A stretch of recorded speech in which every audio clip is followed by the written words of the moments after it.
हरे कृष्णा. हरे कृष्ण सर्वांना. आपल्या भक्ती सदाचार क्लासमध्ये सर्वांचं हार्दिक हार्दिक स्वागत.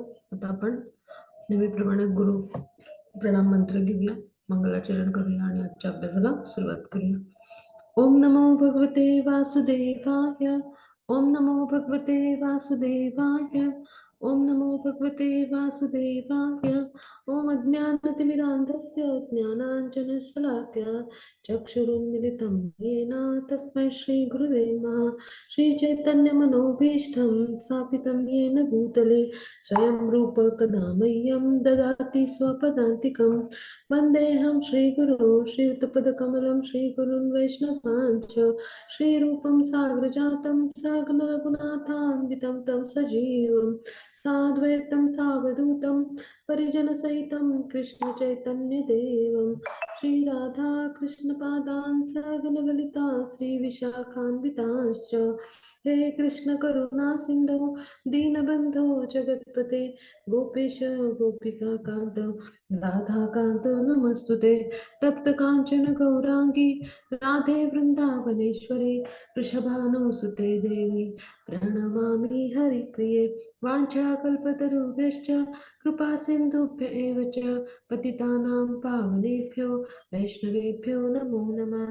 नमो ॐ विष्णुपदाय कृष्णपृष्ठाय भूतले श्रीमते भक्तिवेदान्त स्वामिनि इति नामिने. नमस्ते सरस्वती देवे गौरवाणी प्रचारिणे निर्विशेष शून्यवादी पाश्चात्देशतारिणे. जय श्री कृष्ण चैतन्य प्रभु नित्यानंद श्री अद्वैत गदाधर श्रीवासादि गौर भक्तवृंद. हरे कृष्णा कृष्ण कृष्णा हरे हरे, हरे राम हरे राम राम राम हरे हरे. हरे कृष्ण कृष्ण कृष्ण हरे हरे, हरे राम राम राम हरे हरे. श्री चैतन्य महाप्रभु की जय हो. श्री श्री राधा गोविंद की जय हो. श्रील प्रभुपाद की जय. गुरु महाराज की जय. हरे कृष्ण सर्वांना. सर्वांचं हार्दिक हार्दिक स्वागत आजच्या क्लासमध्ये. आज आपण भागवतातलं जे चौथं मॉड्यूल आपलं सुरू आहे, भागवतातल्या ज्या स्तुती आहेत, प्रार्थना आहेत, तर त्यातल्या शेवटच्या आता 3 आपल्या उरल्या आहेत. ज्या प्रार्थना आहेत त्या रुद्रांच्या प्रार्थना आहेत, त्यानंतर ज्या आहेत त्या वेदांच्या प्रार्थना आहेत आणि त्याचबरोबर ब्रह्माजींनी जी केलेली स्तुती आहे आणि भगवद्गीतेतल्या अर्जुनाने केलेल्या प्रार्थना आपल्याला माहिती आहे. म्हणजे तर त्यामुळं आपण महत्त्वानं म्हणजे महत्त्वाचे म्हणजे प्रामुख्यानं महत्त्वाच्या अशा 3 प्रार्थना आज अभ्यासाचा प्रयत्न करणार आहोत. मग त्यापैकी आता रुद्रांच्या ज्या प्रार्थना आहेत तर त्या आपण अभ्यासणार आहोत. हा, माताजी. हरे कृष्णा. एक मिनिट हा माताजी, एकच मिनिट.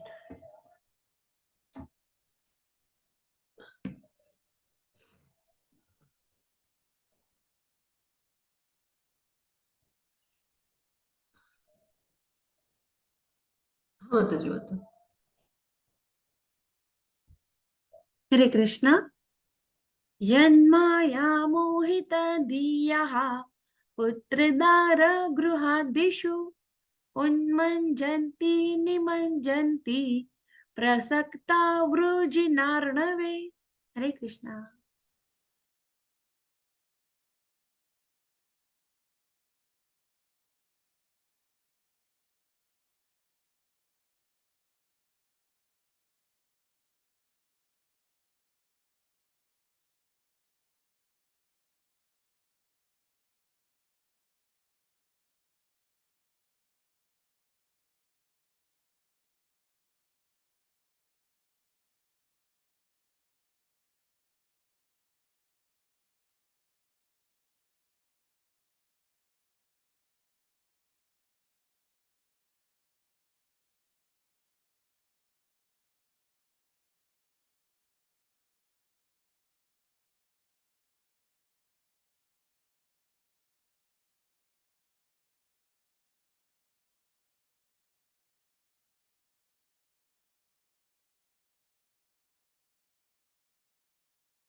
हरे कृष्ण माताजी, सादर प्रणाम. तो चुकून म्यूट झाला. हरे कृष्ण. हरे तर कृष्ण. आपण इथे, माझा आवाज येतो ना माताजी? हरे कृष्ण. हरे कृष्ण. हो येतोय माताजी, हा, हो हो माताजी. येतोय येतोय. हा, तर इथे आपण समजून घेऊया की इथे काय म्हणतात, जे रुद्र आहेत तर ते काय म्हणतात, तुमच्या मायाशक्तीने बुद्धी भ्रमित झालेले लोक, मुलं बाळ, पत्नी, घर इत्यादिकांवर पूर्णपणे आसक्त होतात आणि दुःखाच्या सागरात बुडून जातात. पुढे ते या सागरात कधी वर येतात तर कधी तळाशी बुडून जातात. मग अशा पद्धतीनं जे आहे तर ते कार्य घडत असतं. मग आता हे सगळं कसं समजून घ्यायचं, तर इथे आपण थोडं तात्पर्यात जाऊन समजून घ्यायचा प्रयत्न करूया. मग त्याआधी थोडस तात्पर्यात जाण्याआधीही हे जे रुद्र आहेत तर त्यांनी स्तुती का केली, जे भगवान आहेत तर त्यांची स्तुती का केली, तर हे पण आपण थोडस कारण थोडं समजून घेण्याचा प्रयत्न करणार आहोत. म्हणजे सगळ्यांना रुद्र जे आहेत तर त्यांनी स्तुती भगवान जे आहेत तर त्यांची करण्यामागचं कारण काय होतं, तर हा जो भाग आहे तर हा सगळ्यांच्या लक्षात येईल. मग हा जो अध्याय आहे हा भागवतम मधला जो 10वा स्कंद आहे तर तिथे हा 63वा अध्याय येतो आणि तिथे श्रीकृष्ण आणि बाणासुर युद्धाचं वर्णन येतं. आणि मग ह्या युद्धामध्ये म्हणजे जी शिवकृत कृष्णस्तुती आहे, म्हणजे रुद्र म्हणजे भगवान शिव, तर त्यांच्याकडून जी कृष्णस्तुती आहे तर त्याचं वर्णन आपण अनुभवतो. आणि ही स्तुती म्हणजेच काय आहे, तर त्या प्रार्थना आपण म्हणू किंवा स्तवस्तुती प्रार्थना आपण काही म्हणू शकतो. तर ह्या आपण आता अभ्यासतो आहोत. मग आता हे कशामुळे घडलं तर हे आपण समजून घेऊया. तर पावसाळ्याचे म्हणजे 4 महिने जे असतात पावसाळ्याचे ते झाल्यानंतर काय झालं की जो अनिरुद्ध होता तर तो काही परत नाही आला. मग आता अनिरुद्ध जो आहे तर तो परत नाही आला, त्याचं अपहरण झालं होतं.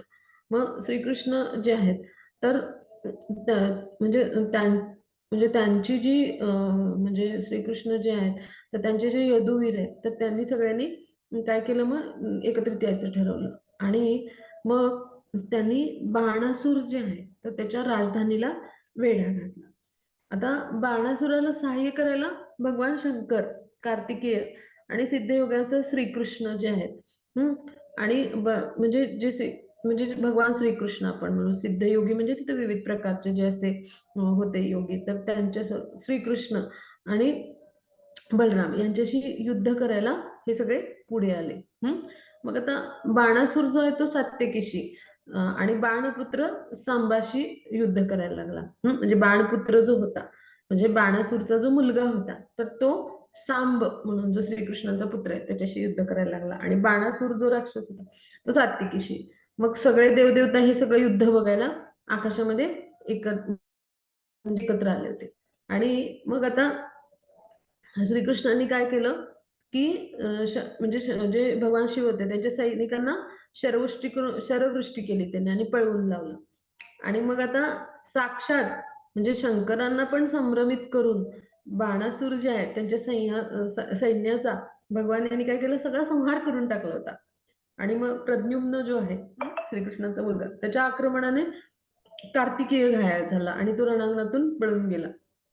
बलरामांची जी गदा आहे तर त्याचे इतके प्रहार भयानक होते की उरले सुरलं म्हणजे जे सैन्य होतं ते सुद्धा विखरून गेलं. म्हणजे अशा पद्धतीने काय झालं की जो अनिरुद्ध होता तर म्हणजे जो म्हणजे श्रीकृष्णांचा जो म्हणजे जो श्रीकृष्णांनी ज्याच्यासाठी युद्ध केलं तर त्याच्या अशा पद्धतीनं म्हणजे तो परत नाही आला तर यासाठी त्यांना बाणासुराशी युद्ध करायला लागलं. मग आता आपल्या सैन्याचा इतका मोठा संहार झाला हे पाहून बाणासूर जो आहे तर त्यांनी काय केलं, अत्यंत तो क्रोधित झाला, अक्षरशः चवताळला आणि त्यांनी काय केलं, श्रीकृष्णांच्या वरती आक्रमण केलं. आणि मग श्रीकृष्णांनी काय केलं, ताबडतोब बाणासुराच्या सारथ्याचा वध करून टाकला, त्याचं धनुष्य रथ सगळं उद्ध्वस्त करून टाकलं आणि आपला पांचजन्य शंख वाजवला. आणि बाणासुराचं मग रक्षण करायला त्याची माता श्रीकृष्णांच्या पुढ्यात विवस्त्र अवस्थेत उभी राहिली. मग श्रीकृष्णांनी जेव्हा हे दृश्य बघितलं तर ते टाळण्यासाठी त्यांनी काय केलं, तोंड फिरवलं. मग ही संधी बाणासुराने बरोबर साधली आणि तो आपल्या नगरीत पळून गेला. आता भगवान श्रीकृष्णांनी जे भूत पिशाच यांचे सगळ्यांचे म्हणजे यांचे सगळ्यांचे जे प्रमुख भगवान शिव त्यांचा अशा पद्धतीचं भूत पिशाच प्रेत अशा रूपातलं जे सैनिक होते ह्याचा सुद्धा पराभव केला होता. मग आता भगवान जे शिव आहेत तर त्यांनी काय केलं, आपलं शिवज्वर नावाचं अस्त्र होतं की ज्याला 3 मस्तक आणि 3 पाय असतात. मग असा मूर्तिमंत ज्वर त्याला म्हटलंय, त्याला म्हणायचं शिवज्वर. तर ते श्रीकृष्णांच्यावर सोडलं. मग आता त्याचा प्रतिकार करायला श्रीकृष्णांनी त्यांच्यावर विष्णुज्वर नावाचं अस्त्र सोडलं. म्हणजे विष्णुज्वराने शिवज्वर जे आहे ते हतबल झालं. मग आता कुठंच आश्रय नाही मिळाला. मग शिवज्वर श्रीकृष्णांची स्तुती करून दयायाचना करू लागला. म्हणजे शिवज्वर जे आहे ते अस्त्र बरं का. मग श्रीकृष्णांनी प्रसन्न होऊन त्याला अभय दान दिलं. अभय म्हणजे काय, ज्याला भय नाही असा, म्हणजे त्याचा मृत्यू नाही होणार. मग शिवज्वर जे अस्त्र आहे त्यांनी काय केलं, साष्टांग नमस्कार केला श्रीकृष्णांना आणि तिथून ते निघून गेलं.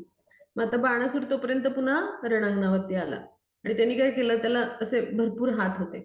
मग त्यांनी आपल्या वेगवेगळ्या सहस्त्र हातांनी सगळी शस्त्र घेतली आणि तो श्रीकृष्णांच्यावर चालून गेला. मग श्रीकृष्णांनी काय केलं, आपले सुदर्शन चक्र जे आहे ते त्याच्यावर सोडलं आणि त्याचे सगळे हात जे होते आणि त्याच्यामध्ये वेगवेगळी शस्त्र होती तर ती कापून टाकायला सुरुवात केली.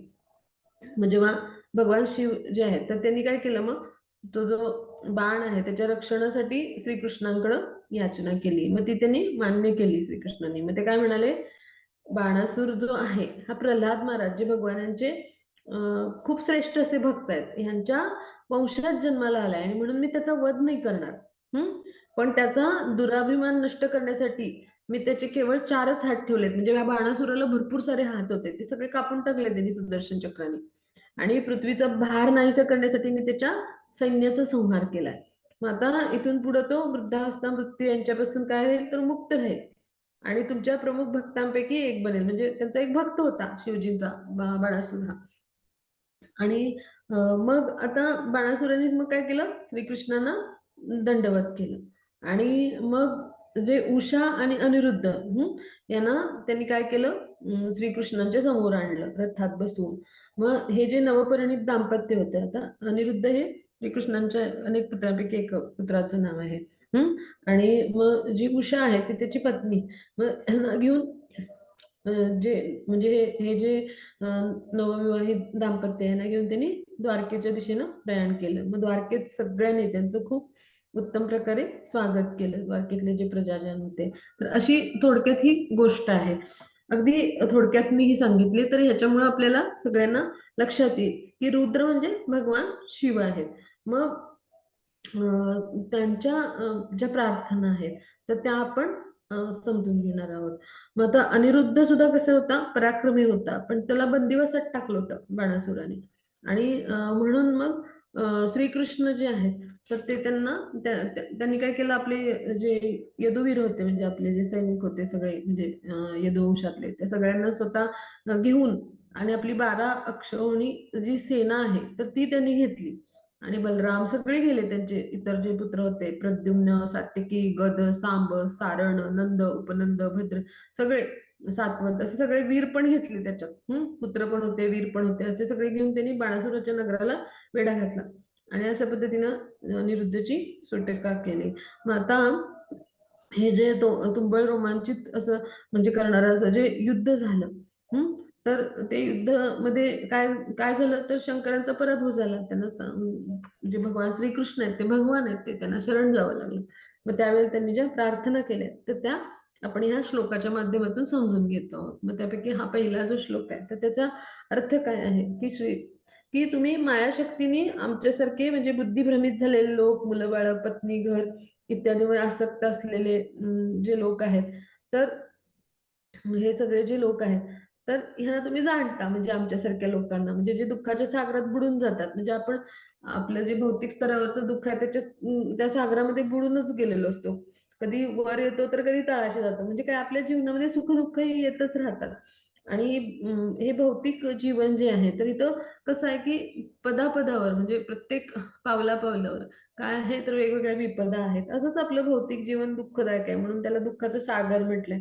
मग श्रीधर स्वामी इथे काय म्हणतात की दुःखाच्या सागरात पृष्ठभागावर येणं म्हणजे काय की देवी देवता आहेत त्यांच्यासारखी उच्च योनी आपल्याला प्राप्त होते. म्हणजे आपल्याकडून अशी कर्म होतात सगळी पुण्यकर्म की आपल्याला उच्च लोकात स्थान मिळतं. पण शेवटी हे कसे आहेत, भौतिकच लोक आहेत. आणि मग अगदी वृक्षांसारख्या अचर अधम योनीमध्ये आपण म्हणजे पतित होतो म्हणजे काय, तर या समुद्राच्या तळाशी आपण बुडून जातो. म्हणजे सागराच्या तळाशी बुडून जातो म्हणजे काय, तर आपलं पतन होतं अधम योनीमध्ये. आणि किंवा निम्न योनी म्हणतात. मग वृक्ष किंवा अचर किंवा अशा अधम योनीमध्ये आपल्याला स्थान मिळतं.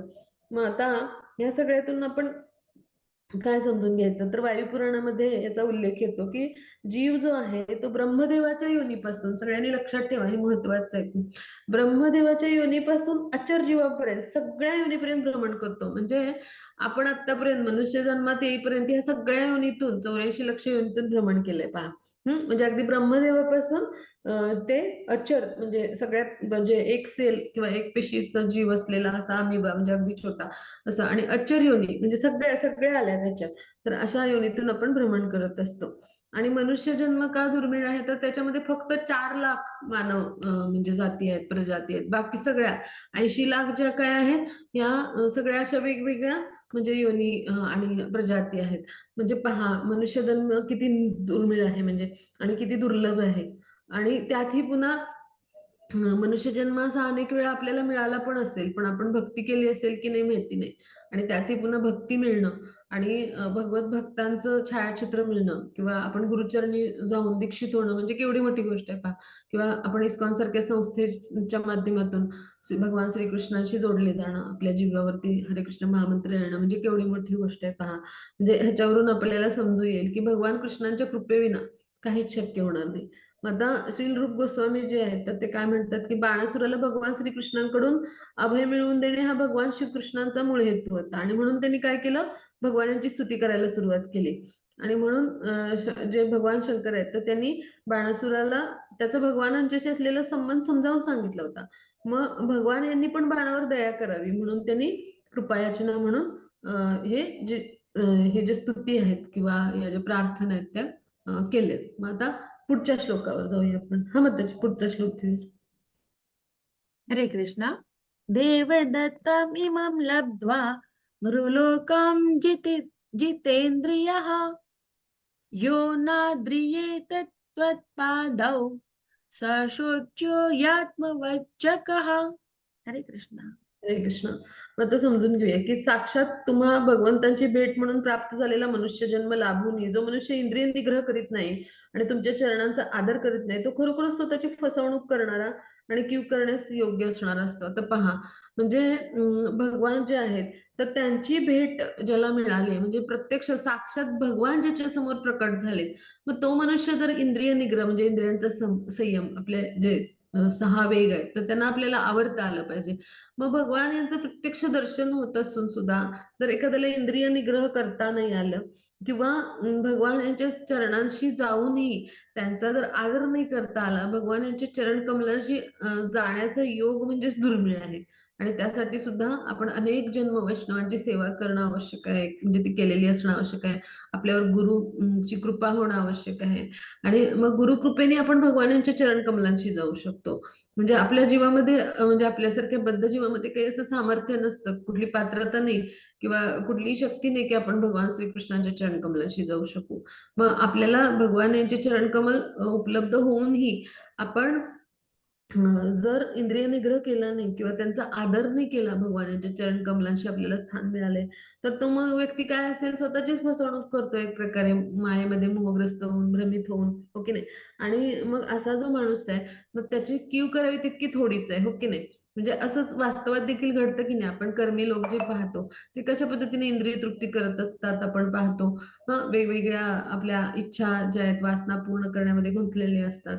आता आपण म्हणजे आपल्याला सुद्धा हे लक्षात येईल म्हणजे पूर्वी आपलंही असंच होतं.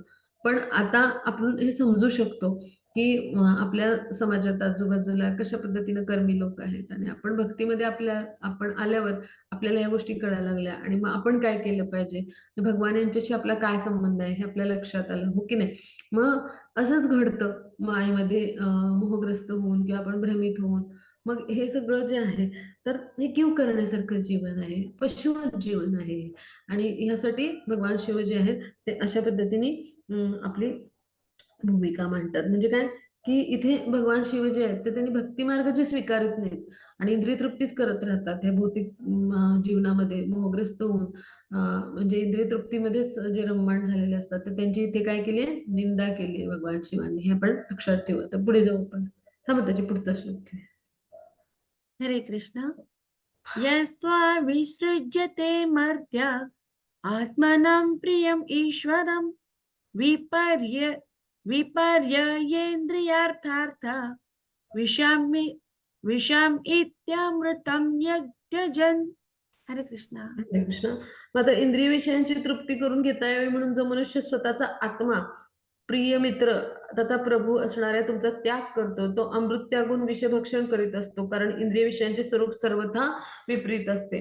म्हणजे पहा किती म्हणजे किती मोजक्या माफक शब्दामध्ये इथे भगवान शिवजी आहेत तर ते मांडतात, भूमिका मांडतात आपली, की काय की इंद्रिय विषयांची, वेगवेगळे जे इंद्रियांचे विषय आहेत, हो की नाही, म्हणजे कुठले तर जिभेला काय हवे असते, आपल्या चव हवी असते, हो की नाही, डोळ्यांना काय हवं असतं तर रूप पाहायचं असतं, कानांना काय हवं असतं तर नाद म्हणजे ध्वनी ऐकून आकर्षित होतात कान, हो की नाही, तर नाकाने काय होतं, आपण जो आहे तर तो सुगंधाकडे किंवा म्हणजे वासाकडे अशा पद्धतीने म्हणजे आकर्षिले जातो आणि त्वचेला आपण स्पर्शामुळे आकर्षिले जातो. तर अशा इंद्रिय विषयांची आपण तृप्ती करून घेता यावी म्हणून स्वतःचे आत्मा म्हणजे आपल्या शरीरामध्ये भगवान जे आहेत तर ते परमात्मा स्वरूपात वास करीतच आहेत. पण आपला जो आत्मा आहे हा सुद्धा भगवान यांचाच जीवात्मक अंश आहे आणि मग असा जो आत्मा आहे आपला, तो म्हणजे पण स्वतः भगवान आहे आणि आपले प्रिय मित्र किंवा प्रभू म्हणजे कोण, परमात्मा स्वरूपात आपल्या हृदयात जे स्थित आहे, मग ह्यांचा सुद्धा तो त्याग करतो. म्हणजे ह्यांच्याकडे पण तो लक्ष देत नाही किंवा आपली वास्तविक स्वरूपस्थिती नाही जाणत किंवा भगवान आपल्या प्रत्येक कर्माचे साक्षी आहेत हे देखील जाणत नाहीत आणि ह्यांचा सगळ्यांचा त्याग करून टाकतो. स्वतःला काय समजतो, शरीरच समजतो आणि त्याद्वारे तो कार्य करत राहतो. मग तो काय करतो आहे, एक प्रकारे हे मिळालेलं अमृत म्हणजे मानवी जीवनामध्ये म्हणजे मिळालेलं हे अमृत म्हणजे काय की भगवान यांची भक्ती करायला मिळणं हेच म्हणजे काय, अमृता समान आहे, अमृत चाखण्या समान आहे. आणि भक्तिमय जीवन म्हणजे काय की अमृत चाखणे, अमृताचं आस्वादन करणे. भक्ती म्हणजे अमृतापरी आहे आणि अमृताचं आस्वादन करणं म्हणजे काय, भक्तिमय जीवनाचा आपण लाभ घेणं, भक्तिमय सेवा करणं, हे सगळं अमृत चाखण्या म्हणजे चाखण्यासारखंच आहे. आणि मग हे अमृत न चाखता आपण हे त्यागून विषभक्षण करतो आहोत. म्हणजे काय, इंद्रिय तृप्ती करत आहोत. कारण इंद्रिय तृप्ती कशी असते, सुरुवातीला इंद्रिय तृप्तीमध्ये सुख असतं, क्षणिक समाधान असतं, पण नंतर आपल्या वाट्याला दुःखच येतं, हो की नाही. म्हणजे काय की इंद्रिय तृप्तीच्या स्तरावर जेव्हा आपण एखादी गोष्ट करतो तर त्यावेळेला त्याचा शेवट दुःखामध्ये होतो. पहा, हे आपण पाहिले जे वेगवेगळ्या गुणांची लक्षणं आपण अभ्यासली भगवद्गीतेमध्ये. तर मग त्यामुळं इंद्रिय विषयांचं स्वरूप कसं आहे की सर्वथा विपरीत असतं. म्हणजे भौतिक जगत आहे किंवा तिथलं जे इंद्रिय विषय आहेत तर त्यांचं स्वरूप हे आध्यात्मिक स्वरूप म्हणजे आध्यात्मिक जे आपलं जीवन आहे किंवा आपल्या आध्यात्मिक जीवनाचं जे स्वरूप आहे हे जे अगदी विपरीत म्हणजे विरुद्ध असतं. म्हणजे आपण 15व्या अध्यायात अभ्यासलंय पहा की आपलं जे भौतिक जीवन आहे तर ते बरोबर आध्यात्मिक जीवनाचं काय आहे तर उलट प्रतिबिंब आहे. मग तसंच आहे किंवा आध्यात्मिक जगताचं उलट प्रतिबिंब भौतिक जगत हे आहे. मग त्यामुळे इंद्रिय तृप्तीचे विषय किंवा अशा पद्धतीनं जे काही इंद्रिय तृप्तीचे विषय विषय आहेत तर त्याद्वारे इंद्रिय तृप्ती होऊन जे आपण सुख प्राप्त करतो हे बरोबर आध्यात्मिक सुखाच्या विरुद्ध मानलं जातं आणि त्यामुळं जेव्हा इंद्रिय विषयांची तृप्ती करतो तेव्हा आपण काय होतं, विषभक्षण केल्यासारखं आहे. मग ह्याच्या विरुद्ध काय, आध्यात्मिक जेव्हा आपण आनंद घेतो, सुख घेतो, आध्यात्मिक स्तरावर आपण प्रत्येक कर्म करतो तेव्हा आपण अमृत चाखल्यासारखं आहे. म्हणजे भक्तिमय प्रेममय सेवा किंवा भगवान यांची भक्ती ही काय आहे, अमृताचं आस्वादन परी आहे. आणि मग हे अमृताचं आस्वादन करण्याचं सोडून आपण विषयभोगरूपी विषयाचंच भक्षण करतोय पहा आणि त्यामुळे आपण मोहित होऊन दुःखीच राहतो पहा. म्हणजे मानवी जीवन हे कशा पद्धतीनं मोहग्रस्त असतं ह्याचं वर्णन इथे भगवान शिव करतात. मग आता पुढे जाऊ आपण. हा बघा पुढचा श्लोक घेऊया. अहं ब्रह्मार्तविबुधा मुनयश्चामलाशयाः सर्वात्मना प्रपन्नास्त्वां आत्मात्मानं प्रेष्ठमीश्वरम्. हरे कृष्णा. हरे कृष्ण. आता आपण समजून घेऊ की इथे काय म्हणतात भगवान शिव की मी ब्रह्मदेव, अन्यदेव आणि शुद्ध चेतनेचे मुनी असे आम्ही सर्वजण तुम्हाला सर्वतोभावे शरण आलो आहोत.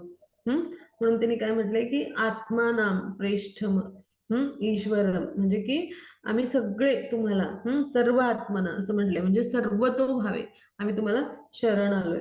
आणि मग तुम्ही आमचे प्रिय आत्मा तथा प्रभू आहात, म्हणजे तुम्हीच आमचे स्वामी आहात आणि आम्ही तुम्हाला शरण आलोय, अशा पद्धतीने त्यांनी आपला शरणागत भाव या स्तुतीतून व्यक्त केलाय.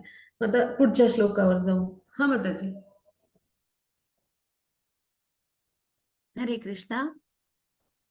तं त्वां जगत्स्थित्युदयान्तहेतुं समं प्रशान्तं सुहृदात्मदैवम् अनन्यमेकं जगदात्मकेतं भवापवर्गाय भजाम देवम्. हरे कृष्णा.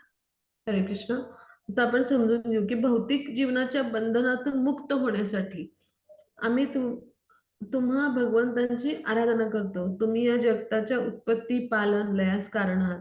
तुम्ही समदृष्टी शांत मित्र आत्मा आराध्य प्रभू आहात. तुम्ही एकमेवाद्वितीय अखिल जगताचे तथा आत्म्यांचे आश्रय आहात. आता हे जे तात्पर्य आहे तर आणि हा जो भावार्थ आहे ह्याच्या माध्यमातून आपण समजून घेऊ की भौतिक जीवनाचं बंधन आहे तर ह्याच्यातून मुक्त होण्यासाठी आपण भगवानांची आराधना करतो. म्हणजे भौतिक जीवन जे आहे ते 3 गुणांनी युक्त आहे आणि मग 3 गुणांचं जे बंधन आहे ह्याला पार जर करायचं असेल तर आपल्याला काय केलं पाहिजे? भगवानांची आराधना केली पाहिजे. मग भगवानांची आराधना करण्यासाठी आपण कोणाकडे गेलं पाहिजे? प्रमाणित आध्यात्मिक गुरूंकडे. आणि त्याद्वारे आपण काय केलं पाहिजे? या भौतिक जीवनातून मुक्त व्हायचा प्रयत्न केला पाहिजे.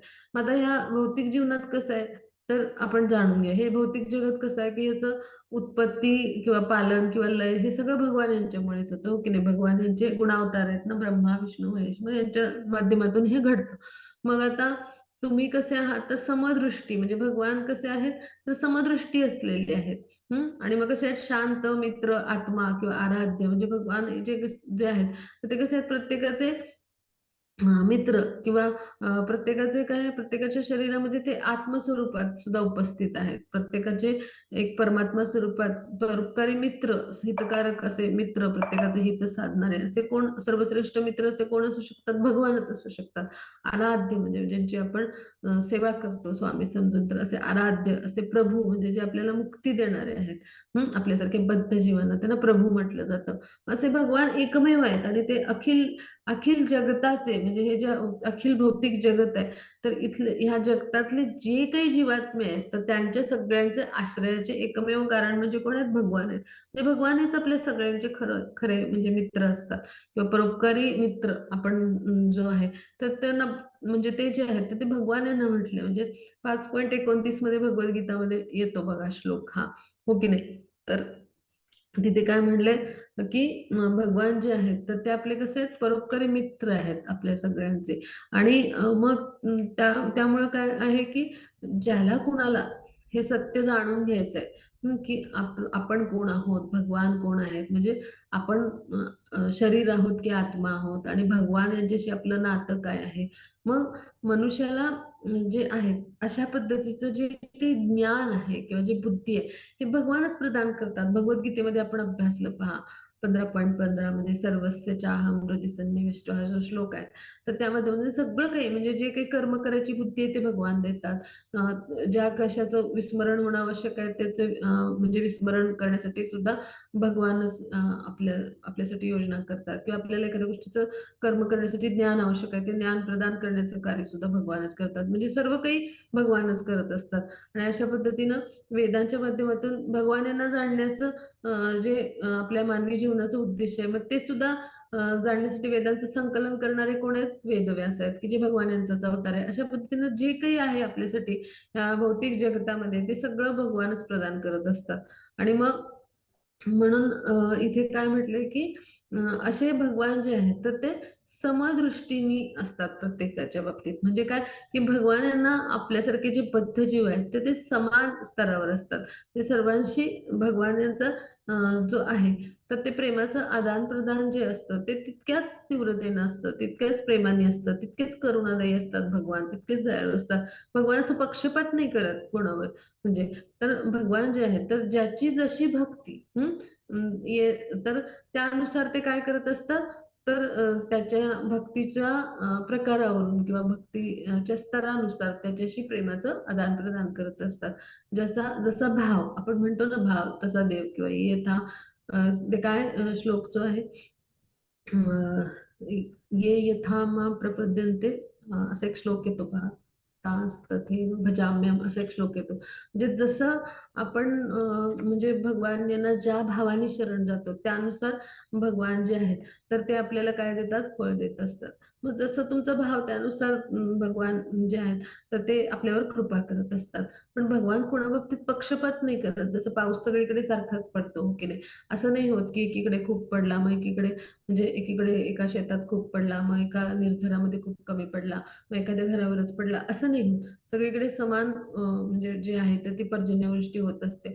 तसंच भगवानांची कृपा सर्वांवर सारखीच असते. भगवानांना सगळे जीव जे आहेत आपल्यासारखे ते प्रिय असतात, कारण भगवानांचे आपण जीवात्मक अंश आहोत. मग जोपर्यंत आपल्यासारख्या बद्ध जीवाला भगवान यांच्याविषयीचं सत्य ज्ञान होत नाही, म्हणजे भगवान यांच्याशी असलेलं आपलं नातं काय आहे आणि भगवान त्यांच्याशी असलेलं जे नातं आहे तर ते जाणून घेऊन ते जे विस्मरण झालेलं नातं आहे पुन्हा पुन्हा प्रस्थापित करण्यासाठी आपल्याला भगवान यांच्याविषयी पण जाणून घेतलं पाहिजे.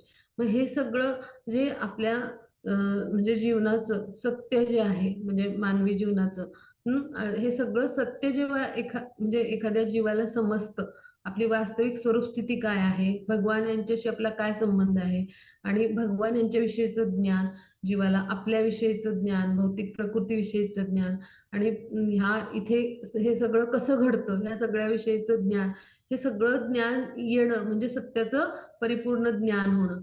मग हे ज्ञान झाल्याशिवाय त्या जीवाला समदृष्टी प्राप्त होऊ शकत नाही आणि ही समदृष्टी जी प्राप्त होणं आवश्यक असते, तर ही समदृष्टी किंवा हा समभाव कधी येऊ शकेल? तर जेव्हा एखादा जीव आहे तर तो गुरूंना शरण जाईल. जेव्हा गुरूंना शरण जातो, उत्तम शिष्य बनतो, तर त्यावेळेला तो निश्चितच भगवान श्रीकृष्णांना शरण गेलेला जीव असतो. म्हणजे परमश्रेष्ठ जी चेतना आहे, म्हणजे भगवान श्रीकृष्ण आहे. तर त्यांची कृपा होऊन त्याला देखील समदृष्टी प्राप्त होते किंवा तो देखील मग समभावात येऊ शकतो. मग त्यासाठी ब्रह्मभूत प्रसन्नात्मा असा श्लोक येतो 18व्या अध्यायात. म्हणजे काय? की अशी समदृष्टी त्याला प्राप्त होते. म्हणजे कुठल्याही दुःखाने तो काय होत नाही, खचून जात नाही. किंवा दुःखाने तो कष्टी होत नाही. तर किंवा एखाद्या आनंदाने तो उल्हसित होत नाही. तर तो समदृष्टीने पाहतो, की ही भगवान यांची योजना आहे आणि तो स्वतः कसा राहतो, तर समभावाने राहतो. मग ही समस्थिती किंवा समभाव किंवा ही समदृष्टी कधी येईल? म्हणजे भगवान यांच्याकडे आहे, पण ती आपल्यामध्ये कधी येईल? तर ज्यावेळेला आपण पूर्ण सत्याचं हे जे ज्ञान आहे, तर हे कसं आहे परिपूर्ण ज्ञान आहे, कारण हे भगवान यांच्याकडून आलंय आणि पूर्ण सत्य म्हणजेच कोण? भगवान श्रीकृष्ण. तर ह्या ज्ञानाने आपण जेव्हा संपन्न होतो, तर त्याच वेळेला काय होतं? आपल्यामध्ये समभाव येतो. मग हे पूर्ण ज्ञान येणं म्हणजे काय? तर हे अनुभवाच्या स्तरावर आलं पाहिजे ज्ञान. फक्त आपण ग्रंथ वाचले, सत्संग ऐकले, सत्संगांना गेलो, तर हे ज्ञान नाही येणार. तर प्रत्यक्ष कृती करून आचरणाच्या स्तरावर जेव्हा आपण करून पाहतो, तर त्यावेळेला हे पूर्ण ज्ञान आपल्याला किंवा सत्य ज्ञान जे आहे ते प्राप्त होतं आणि त्याद्वारे आपल्याला समदृष्टी जी आहे तर ती प्राप्त होते. मग अशा पद्धतीनं भगवान शिव जे आहे ते आपल्या जीवनाचं वास्तविक सत्य काय आहे? भौतिक जीवनामध्ये आपण इथे आलो आहोत मृत्यूलोकामध्ये, पण इथं आपल्या जीवनाचं वास्तविक सत्य म्हणजे मानवी जीवनाचं काय आहे? आपल्या जीवनाचं अंतिम ध्येय काय आहे? आणि त्यानुसार आपण काय करणं आवश्यक आहे? तर अशी चर्चा या शेवटच्या श्लोकामध्ये करतात. मग इथे आपली रुद्रस्तुती संपली. आता आपण पुढच्या स्तुतीवर जाऊया. माताजी रुद्रस्तुती अजून आहे, बाकी आहे. आता जे आपल्या सिलेबसमध्ये जेवढे श्लोक आहेत ना तेवढेच 45 पर्यंतच आहे. हां. 44 पर्यंत आहेत माताजी. 45 मी 45 पाहिल्या. आपल्याकडे जी लिस्ट आहे ना, आपण हा म्हणजे याच्यामध्ये काही लिस्टमध्ये एखादा कमी जास्त श्लोक असेल, आपण बरं ठीक आहे. 44 44 पर्यंत घेऊ. 44 पर्यंतच आहेत माताजी. हो कारण तर कदाच हा हा, कळलं? कारण ते ते जे आहे ना, बाकीचे म्हणजे पुढचे श्लोक असे कमी जास्त बऱ्याच स्तुतीमध्ये येतात, पण ती वर्णनं असतात. म्हणजे प्रत्यक्ष जेवढ्या प्रार्थना आहेत ना आपल्या, तेवढेच श्लोक आपल्याला इथे अभिप्रेत आहेत घेणं. त्यामुळे ठीक. आपली जी लिस्ट आहे ना, सूची जी आहे ना, त्याच्यामध्ये जे श्लोक आहेत तेवढेच आपण कव्हर करायचे. त्या सिक्वेन्सनेच मी जाते. हा तुम्ही लिस्ट 44 वा झाला नाही माताजी, घेऊन घ्यायचंय. 44 घेतला ना आपण माताजी. 44 वाचलात तुम्ही माताजी. ओके, मी दुसरा घेते तो. हा, तुम्ही लिस्ट बघत चला माताजी, म्हणजे तुम्हाला शंका नाही येणार. लिस्टनुसार फॉलो करायचंय आपल्याला. जो जसं आपल्याला ओके, ठीक इन्स्ट्रक्शन्स आहेत ना, आहे. हो, पाहून घेते. हो, मी पाहून घेते. मी माताजी, हरे कृष्ण. हो. भागवतामध्ये अजून श्लोक जास्तीत जास्ती आहेत, पण ते आपण नाही घ्यायचेत. आपल्याला जे लिस्टमध्ये सांगितलेले जितके जेवढे श्लोक आहेत ना, तेवढे आपण जसेच्या तसे कव्हर करायचे असतात. जी.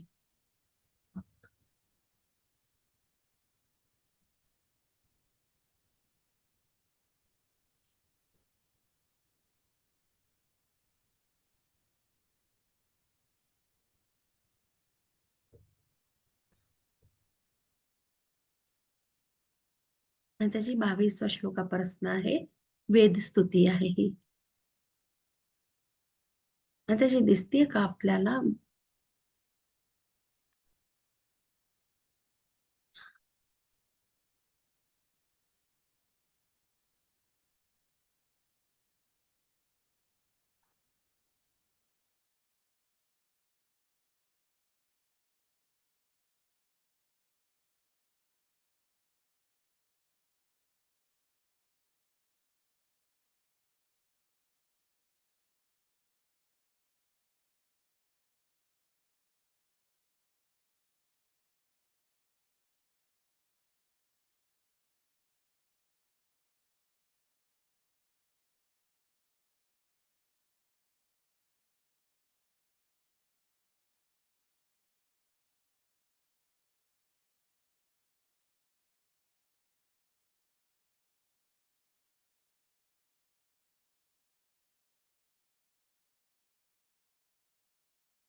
येस.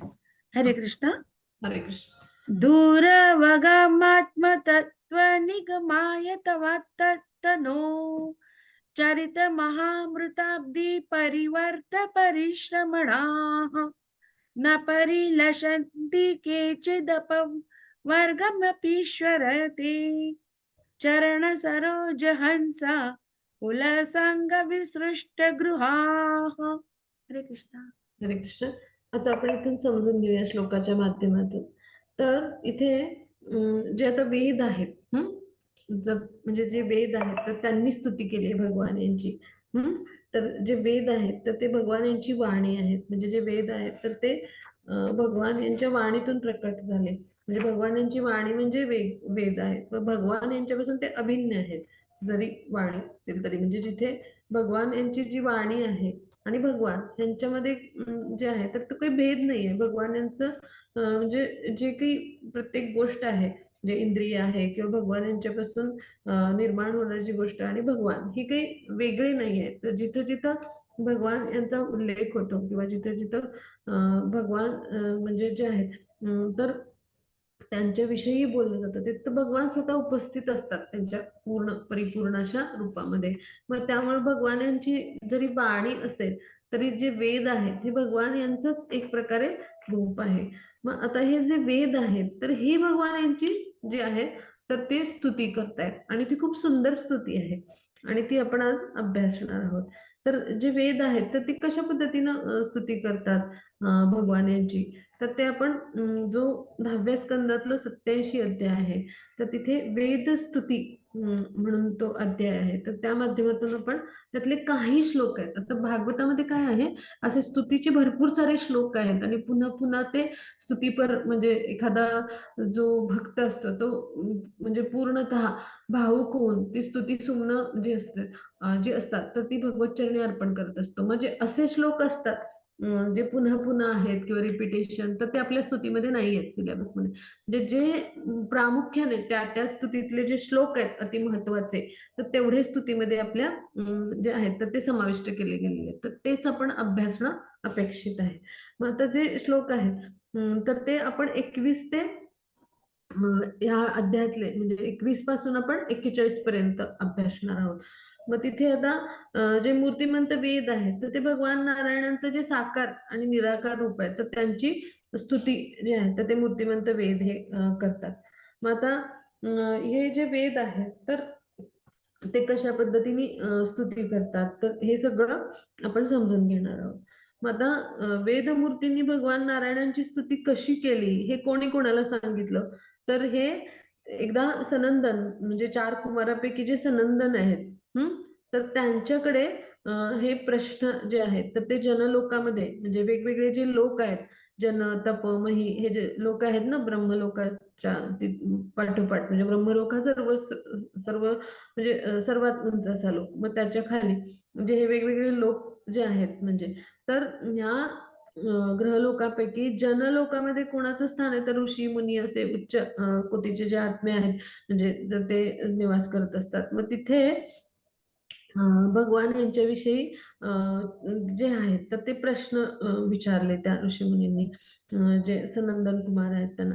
आणि मग परमसत्य जे आहेत म्हणजे भगवान श्रीकृष्ण आहे मग त्यांचं स्वरूप जे आहे तर ते जाणून घेण्यासाठी या ऋषींनी जे आहेत ते प्रश्न विचारले त्यांना.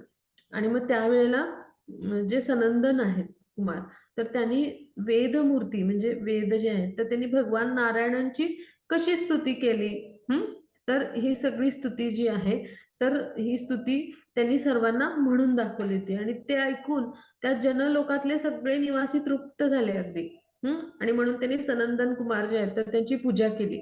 आणि मग हा जो प्रसंग आहे तो प्रसंग जो आहे तर तो प्रसंग कोणी कोणाला सांगितलाय तर नारायण जी ऋषी आहेत त्यांनी हा प्रसंग म्हणजे सनत कुमारांनी अशा पद्धतीने म्हणजे जनलोकामध्ये जी आहे तर ती स्तुती म्हणून दाखवली. वेदमूर्तींनी कशी स्तुती केली भगवान नारायणाची हा प्रसंग जे नारायण ऋषी आहेत आणि नारद मुनी यांच्यामध्ये म्हणजे हा संवाद आणि या प्रसंगाविषयीचा संवाद हा बद्रिकाश्रम इथं घडला.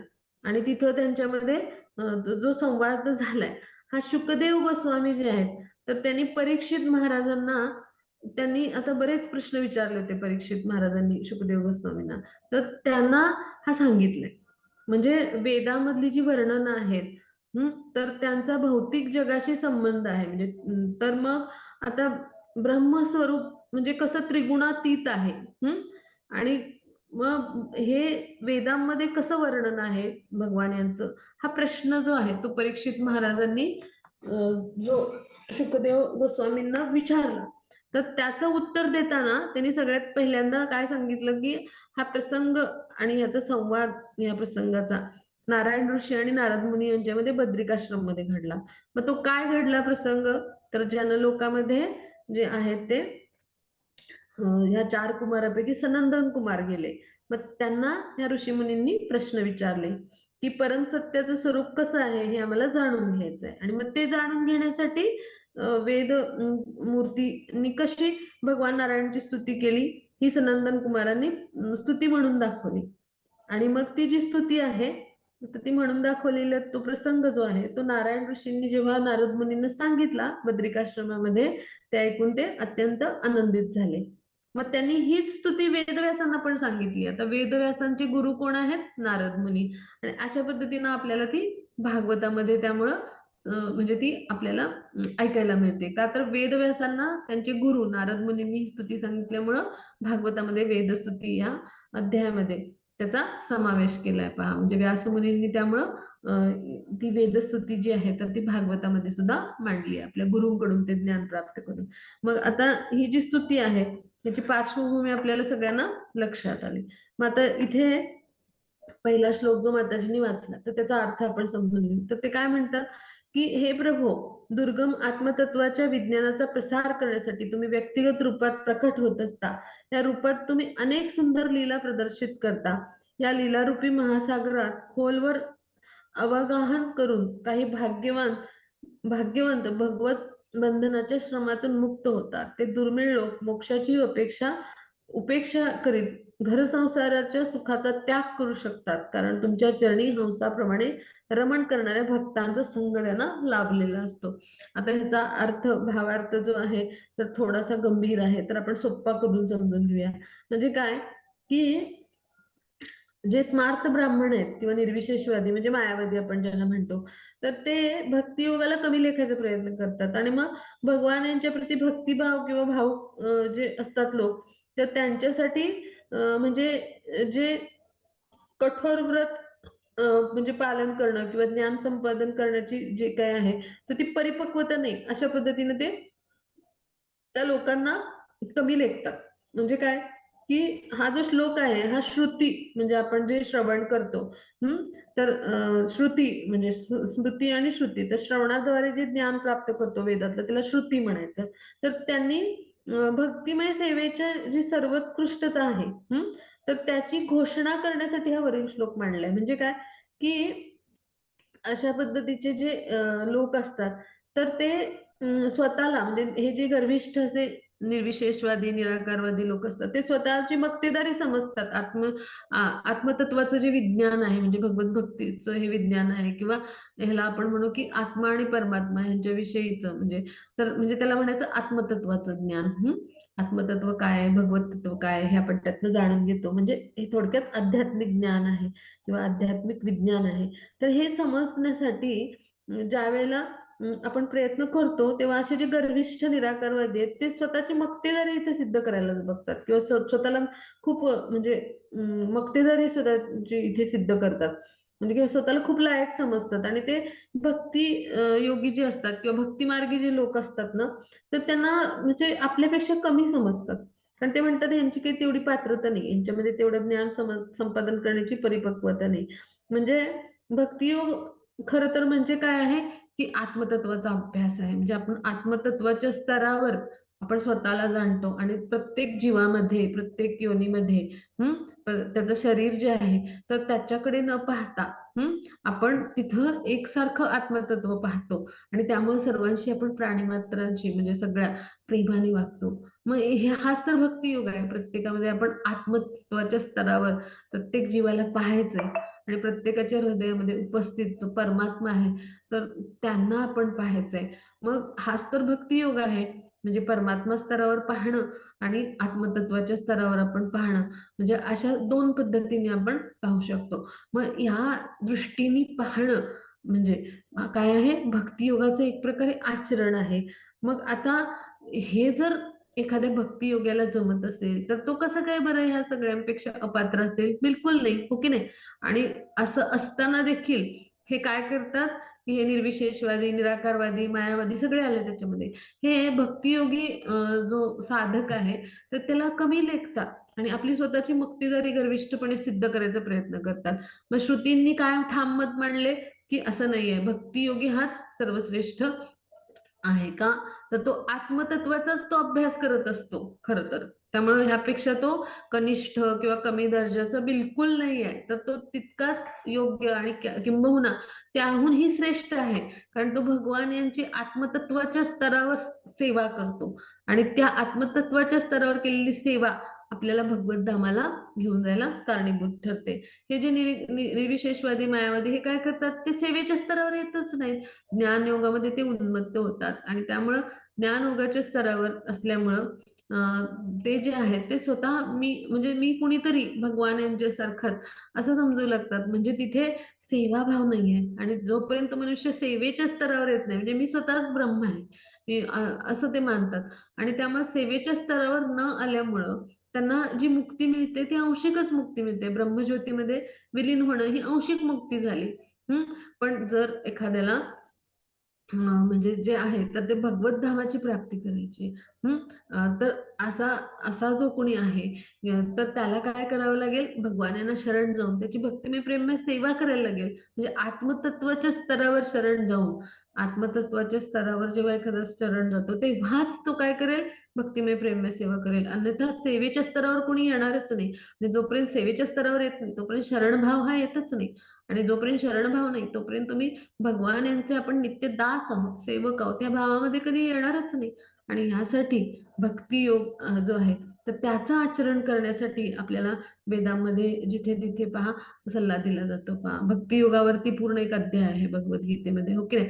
मग ह्याच्यातून आपल्याला महत्व कळेल. म्हणजे श्रुतीने अगदी ठामपणे सांगितले की आत्मतत्वाच्या स्तरावर भगवान जे आहे तर त्यांना जाणून घेण्याचं हे जे ज्ञान आहे तर ते म्हणजे काय आहे तर भक्ती योग आहे. मग आता ह्याच्यात आपण पुढे जाऊया, पुढच्या श्लोकावर जाऊया आणि पुढचा भाग समजून घेऊया. हो, त्याची पुढचा श्लोक. त्वदनुपथाङ्कूलायमिदमात्मसुहृत्प्रियवा चरति यतोन्मुखे त्वयि हिते प्रिय आत्मनि च नभत रमन्त्यहो असदुपाय सनयात्महनो यदनुशया भ्रमन्त्युरु भये कुशरीरभृतः. हरे कृष्ण. हरे कृष्ण. खूप खूप धन्यवाद माताजी. तर आता इथं समजून घेऊया की मनुष्य भगवत सेवेमध्ये संलग्न जेव्हा होतो तेव्हा त्याचा आत्मा सुहृद किंवा प्रिय या नात्याने वागतो. मग हे परमेश्वर तुम्ही बद्ध जीवांप्रती सदैव कृपादृष्टी ठेवीत प्रेमाने त्यांना सहाय्य करण्यासाठी सर्वतोपरी प्रयत्न करतात. तुम्हीच त्यांचे सत्य परमात्मा आहात. दुर्दैवाने सामान्य जन तुमच्यात रममाण होत नाहीत. उलट भ्रमाची उपासना करीत ते आध्यात्मिक आत्महत्या करतात. असत्याच्या उपासनेत यशाची वृथा आशा मनात बाळगीत ते या भयावह संसारात नाना कुदेह स्वीकारित भ्रमण करतात. मग आता इथे समजून घेऊया की मनुष्य जो आहे तर त्याला जो मनुष्य देह मिळालाय तर तो भगवत सेवेत जेव्हा संलग्न होतो तर त्यावेळेला काय होतं तर आत्मा म्हणजे तो जो आत्मा आहे म्हणजे तो जीवात्मा असं आपण म्हणू, तर तो काय होतो तर तो जीवात्मा जो आहे तर म्हणजे त्याचं जे आचरण असतं ते कसं असतं प्रत्येक प्राणी मात्राशी अत्यंत प्रिय मित्र सखा या नात्याने तो प्रत्येक आत्मस्तरावर प्रत्येक जीवात्म्याशी ह्या भावाने किंवा ह्या नात्याने वागत असतो. मग आता हे भगवान जे आहेत तर त्यांना ते काय प्रार्थना करतात की तुम्ही बद्ध जीवांप्रती नेहमी कृपा दृष्टी ठेवता आणि त्यांना सगळं प्रेमाने सहाय्य करता. आपले सर्वश्रेष्ठ मित्र कोण आहेत तर भगवान आहेत. मग ते नेहमी सहाय्य करत असतात. परमात्मा स्वरूपात ते साक्षी असतात आपल्या हृदयांमध्ये. आणि मग सामान्य जन काय करतात तुमच्यामध्ये रममाण होत नाहीत तर ते काय करतात उलट भ्रमाची उपासना करतात. म्हणजे काय तर ते मायेमुळे भ्रमित होतात आणि मग त्यासाठी त्याला काय म्हटले आध्यात्मिक आत्महत्याला म्हटले स्पिरिच्युअल सुसाईड. श्रील प्रभुपाद बऱ्याचदा सांगतात पहा. म्हणजे भगवान जे आहेत आपल्या हृदयामध्ये परमात्मा स्वरूपात स्थित आहेत त्यांना न जाणून घेता आपण मायेमध्ये भ्रमित होतो आणि इंद्रिय तृप्ती करत राहतो आणि त्या मोहजाळामध्ये फसतच राहतो आणि जन्म मृत्यूच्या चक्रात पुन्हा पुन्हा येत राहतो. मग ह्याला म्हणायचं स्पिरिच्युअल सुसाईड, आध्यात्मिक आत्महत्याच करतो आपण एक प्रकारे. म्हणजे अशा जीवांविषयी की जे बद्ध आहेत आणि इंद्रिय तृप्तीमध्ये सदैव गुंतलेले आहेत आणि ज्यांना परमेश्वराशी आपला काय संबंध आहे किंवा आपलं काय नातं आहे हे देखील माहिती नाही. मग त्यांचं कसं असतं तर अशा पद्धतीनं घडतं त्यांच्या जीवनामध्ये. मग असत्याच्या उपासनेत ते यशाची वृथा आशा मनात बाळगीत ते या भयावह संसारात नाना कुदे स्वीकारित भ्रमण करतात. आता असत्याची उपासना म्हणजे काय सत म्हणजे भगवान आणि भगवानांचं जिथं अस्तित्व आहे ते सत. असत म्हणजे काय जिथे भगवान नाही आहेत म्हणजे काय भौतिकता आहे सगळी. म्हणजेच काय असत म्हणजे जिथे फक्त मायेचा प्रादुर्भाव आहे. मग अशा असत्याची उपासना म्हणजे मायाची सेवा करून मायाची उपासना करून आपल्याला भगवत धाम लाभेल का बिलकुल नाही. मग अशा उपासनेत म्हणजे आणि अशा उपासनेत यशाची वृथा म्हणजे काय की यशाची इच्छा ते बाण म्हणजे ते त्यांच्या मनामध्ये काय असतं तर ती यशाची इच्छा असते. म्हणजे त्यांच्या हृदयामध्ये किंवा मनामध्ये यशाची इच्छा बाळगतात आणि कशी आहे यशाची तर भगवान यांची कृपा व्हावी म्हणून. म्हणजे पहा भौतिक जीवनातलं आपलं जे म्हणजे जे होतं थॉट प्रोसेस ते असंच होतं की नाही. आपण भक्तीत येण्यापूर्वी आपण ह्या भौतिक जीवनामध्ये अशा पद्धतीने वेगवेगळ्या इंद्रिय तृप्तीच्या गोष्टी आणि अशा करत म्हणजे प्रत्येक जीव करतो आपणच नाही. म्हणजे तर प्रत्येक जीव करत असतो आणि मग ती असत्याची उपासना आणि तिथं आपल्याला कसं यश मिळेल भगवान आपल्यावर कृपा कशी करतील अशी इच्छा आपण बाळगतो.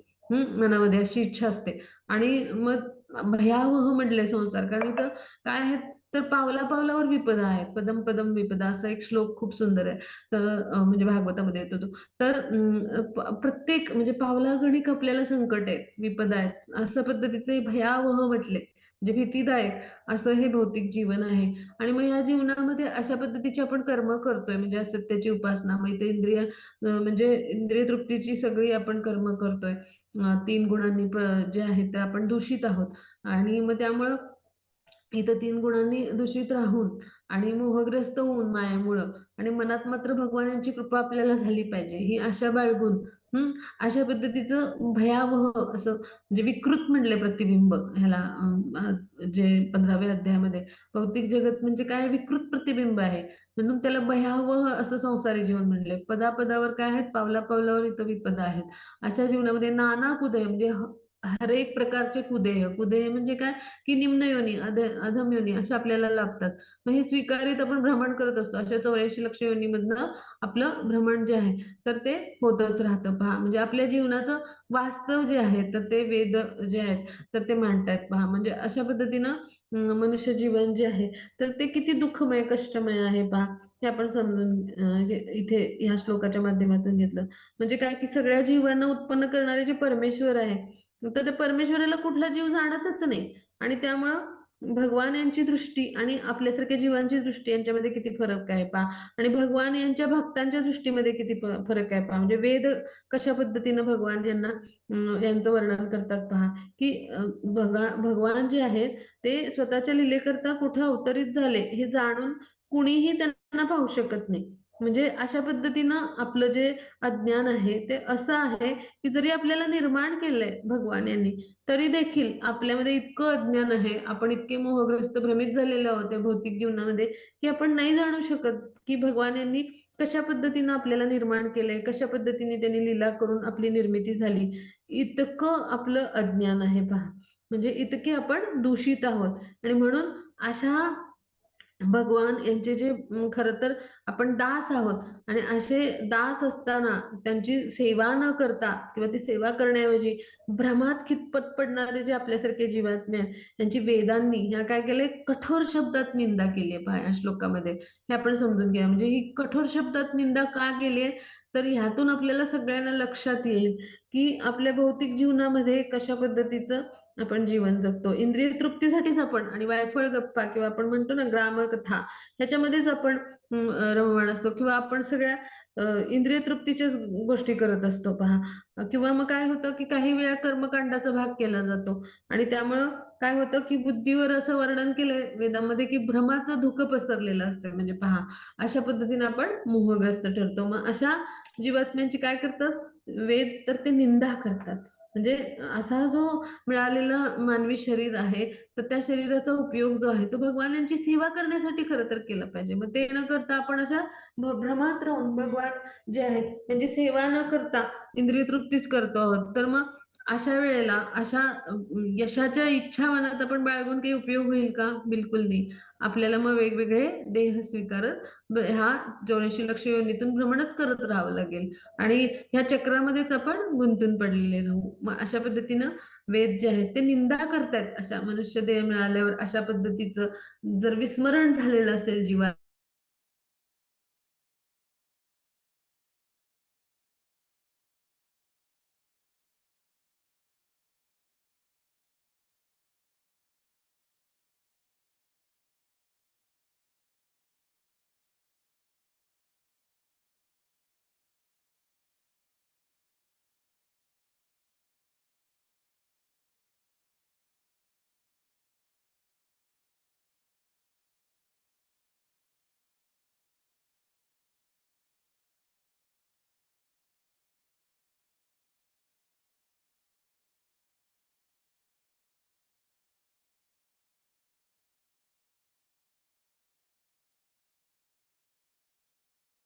परीक्षा होते 23वा श्लोक घे. हरे कृष्णा. जी माता जी.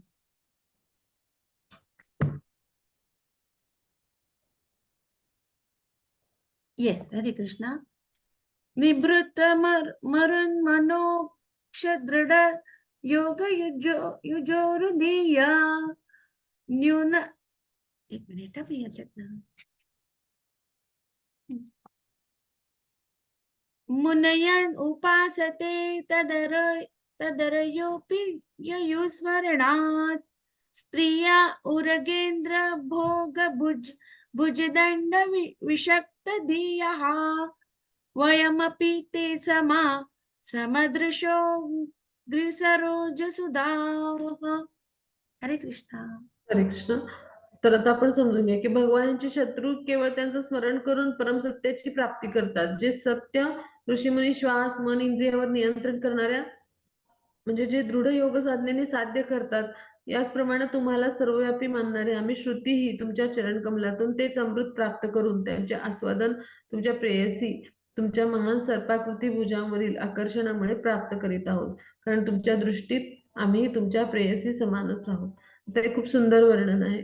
तर आता आपण याच्यातून समजून घेऊ या श्लोकातून की त्यांनी वेदांनी जे आहेत श्रुती जे आहेत तर त्यांनी भगवान जे आहेत तर त्यांना म्हणजे जे आहे तर शरण जाऊन आपण त्यांच्या प्रेयसी समानच आहोत अशा पद्धतीने स्वतःचं वर्णन केलंय. पहा म्हणजे काय की तर श्रील जीव गोस्वामी जे आहेत तर या श्लोकावर खूप सुंदर भाष्य करतात की म्हणजे जे भगवान आहेत तर त्यांना जेव्हा श्रुती म्हणजे जे आहेत तर म्हणजे ज्या भगवान जे आहेत तर त्यांच्याविषयी जेव्हा श्रुती आहेत तर त्यांना बोलण्याची संधी मिळाली तर तेव्हा श्रुती ज्या आहेत तर त्यांनी काय केलं उघडपणे भगवान यांची स्तुती केली आणि मग त्यांनी काय सांगितलं की भगवान यांचे शत्रू केवळ त्यांचं स्मरण करून परमसत्याची प्राप्ती करतात.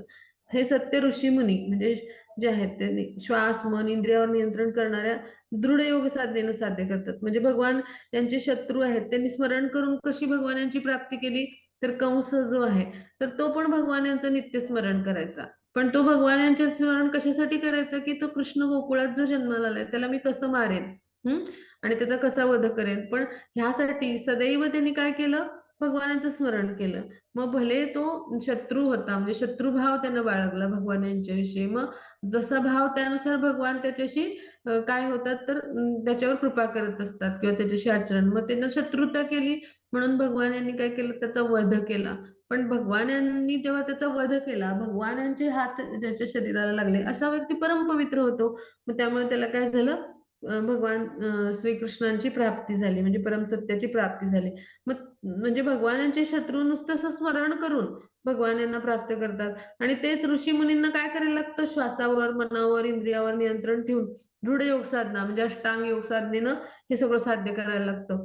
म्हणजे पहा कशा पद्धतीनं श्रुती वर्णन करतायत. मग तसंच भगवान जे आहेत तर त्यांना सर्वव्यापी मानणाऱ्या ज्या श्रुती आहेत त्या काय म्हणतात की आम्ही तुमच्या चरण कमलातून तेच अमृत प्राप्त करू म्हणजे तुमच्या चरण कमलांशी आम्ही शरण आलोय आणि तेच अमृत म्हणजे काय तर परमसत्याची प्राप्ती म्हणजेच काय भगवत धामाची प्राप्ती भगवान श्रीकृष्णांच्या कृपेची प्राप्ती. जेव्हा भगवान श्रीकृष्ण कृपा करतात तेव्हा भगवान आणि धाम काही वेगळे नाही आहेत हो की नाही. म्हणजे भगवान यांची प्राप्ती जे आहे तर ते आम्ही अशा पद्धतीने तुमच्या चरण कमलांचं ते अमृत आहे म्हणजेच काय भगवत कृपेची प्राप्ती आम्ही करू आणि त्या कृपेमुळे जो काही आनंद होतो त्याचं आस्वादन म्हणजे जे आहे तर ते कशा पद्धतीने करू तर आम्हाला तुमचे महान सर्पाकृती भुजा म्हणजे भगवान कसे तर असे विशाल बाहू असलेले आहेत. भगवान यांचं श्याम सुंदर आकर्षक रूप आहे. मग त्यांचे बाहू सुद्धा असे विशाल असे म्हणजे अत्यंत धष्टपुष्ट असे आहेत. मग त्याचं वर्णन कसं केलंय सर्पाकृती भुजा म्हणजे असे जसे साप जो असतो किंवा सर्प असतो तो रेखीव असतो तर तशा पद्धतीने त्यांच्या भुजा आहेत आणि मग अशा पद्धतीने तुमच्या म्हणजे भुजांच्या आकर्षणामुळं म्हणजे जे चरण कमलांचं अमृत आहे तर ते आम्ही प्राप्त करू आणि मग भुजांचं आकर्षण कुणाला असतं तर भगवान यांच्या प्रेयसीना म्हणजे ज्या गोपीजन आहेत तर त्यांच्याप्रमाणेच आम्ही तुमच्या प्रेयसी समानच आहोत असं म्हटलंय. आणि अशा प्रेयसी समान असल्यामुळं जसा गोपीजन भगवान यांच्या चरण कमलांशी सदैव लीन असायच्या त्यांच्या सेवेमध्ये सदैव त्या गुंतलेल्या असायच्या. पण त्याचबरोबर भगवान जे आहेत तर त्यांचं प्रेम किंवा भगवत प्रेमामध्ये मग त्या स्थित होत्या. मग अशाच भगवत प्रेमामध्ये आम्ही देखील स्थित आहोत अशा पद्धतीनं ज्या श्रुती आहेत तर त्या स्वतःचं वर्णन करतात. पहा म्हणजे याच्यातून आपण समजून घेऊ की या श्रुती ज्या आहेत त्या भगवान यांचे किती सर्वश्रेष्ठ भक्त आहेत का, हे आपल्याला ह्यातून लक्षात येईल. म्हणजे ज्यासाठी अष्टांग योगाद्वारे साधना करायला लागते योगी जनांना, आणि ज्या भगवत चरणांच्या प्राप्तीसाठी असुरांना म्हणजे भगवान यांच्याशी लढून वेगवेगळ्या लीलामध्ये म्हणजे स्वतःचा मृत्यू करायला लागला. म्हणजे काय, कृष्ण देशाने झपाटला कंस किंवा शिशुपाल, आणि मग त्यांना भगवान यांच्या हातून मरण प्राप्त झालं. मग अशा पद्धतीची उदाहरणं श्रुती देतात. पण त्याच वेळी ते स्वतःविषयी काय म्हणतात, की आम्हाला व्रजगोपींचा मार्ग स्वीकारायची इच्छा आहे, आम्ही व्रजगोपींच्या प्रमाणे भगवत प्रेमामध्ये स्थित व्हायची इच्छा बाळगतो. म्हणजे गोपी जन कशा होत्या, साध्या भोळ्या होत्या.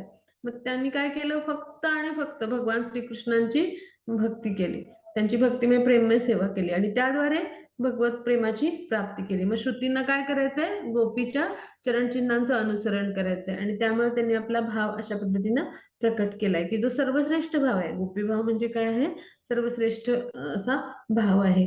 आणि असा जो भाव आहे त्याद्वारे जेव्हा एखादा भक्त भगवत सेवा करतो किंवा भगवत म्हणजे धामामध्ये अशा भावाद्वारे पोचण्याची इच्छा करतो, तर असा जो भगवत भक्त असतो त्याच्यावर भगवान सुद्धा कृपा करतात, कारण ते प्रेमाचं आदान प्रदान असतं. आणि त्या रसामध्ये म्हणजे मधुर रसामध्ये येण्यासाठी तितकाच शुद्ध भक्त असावा लागतो.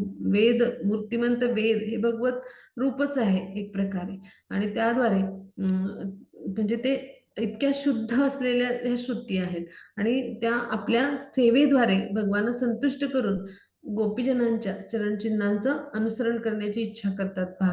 म्हणजे हे सर्वश्रेष्ठ भक्ताचं हे लक्षण असतं, की ते आपल्याकडून सर्वतोपरी कशी सेवा करता येईल आणि भगवान यांना कसं संतुष्ट करता येईल अशा पद्धतीनं त्यांचं आचरण असतं पहा. आणि आपलं आचरण कसं असतं, आपल्याला थोडंसं ज्ञान आलं की मला काहीतरी समजतं, मला काहीतरी येतं, मला फार काहीतरी समजतं, मग आपण लगेच सूचना द्यायला लागतो, मग आपण लगेच माहिती द्यायला लागतो, अनावश्यक बोलायला लागतो, अनावश्यक म्हणजे गोष्टी करायला लागतो. मग हे सगळे काय आहेत, अहंकाराचं लक्षण आहे. म्हणजे आपण अजूनही म्हणजे निओफाईट पण नाही, आपण अजूनही भक्त सुद्धा नाही, म्हणजे भक्त या स्तरावर देखील नाही पोचलो. म्हणजे आपली ही वास्तविकता आहे मानवी जीवनाची. आपण आपली जी भक्तिलता आहे तर ती जस्ट आपण म्हणू की ती अंकुरली आहे फक्त. हृदयामध्ये ते बीज आहे भक्तीचं, ते नुकतंच फक्त अंकुरले. आणि अशा स्तरावर आपण थोडंफार ज्ञान घेतलं, आपण लेवल्स वेगवेगळे करतो. मग ह्या प्राथमिक पात्रता आहेत, की आपल्यासारखे जे अज्ञानी भ्रमित जीव आहेत, तर त्यांना हे वैदिक ज्ञान आहे, तर ते समजून येण्यासाठी सुद्धा आपली पात्रता आवश्यक आहे आणि ती ही पूर्व पात्रता म्हणू ती अशी आहे. आणि तेव्हा जर आपल्याला असा अहंकार उत्पन्न झाला आणि त्याद्वारे आपण सेवा करायला लागलो, सेवेमध्ये सूचना द्यायला लागलो, त्रुटी करायला लागलो, चुका करायला लागलो, तर मग ही भगवान यांच्या संतुष्टीसाठी केली गेलेली सेवा नाही होणार आपल्याकडून.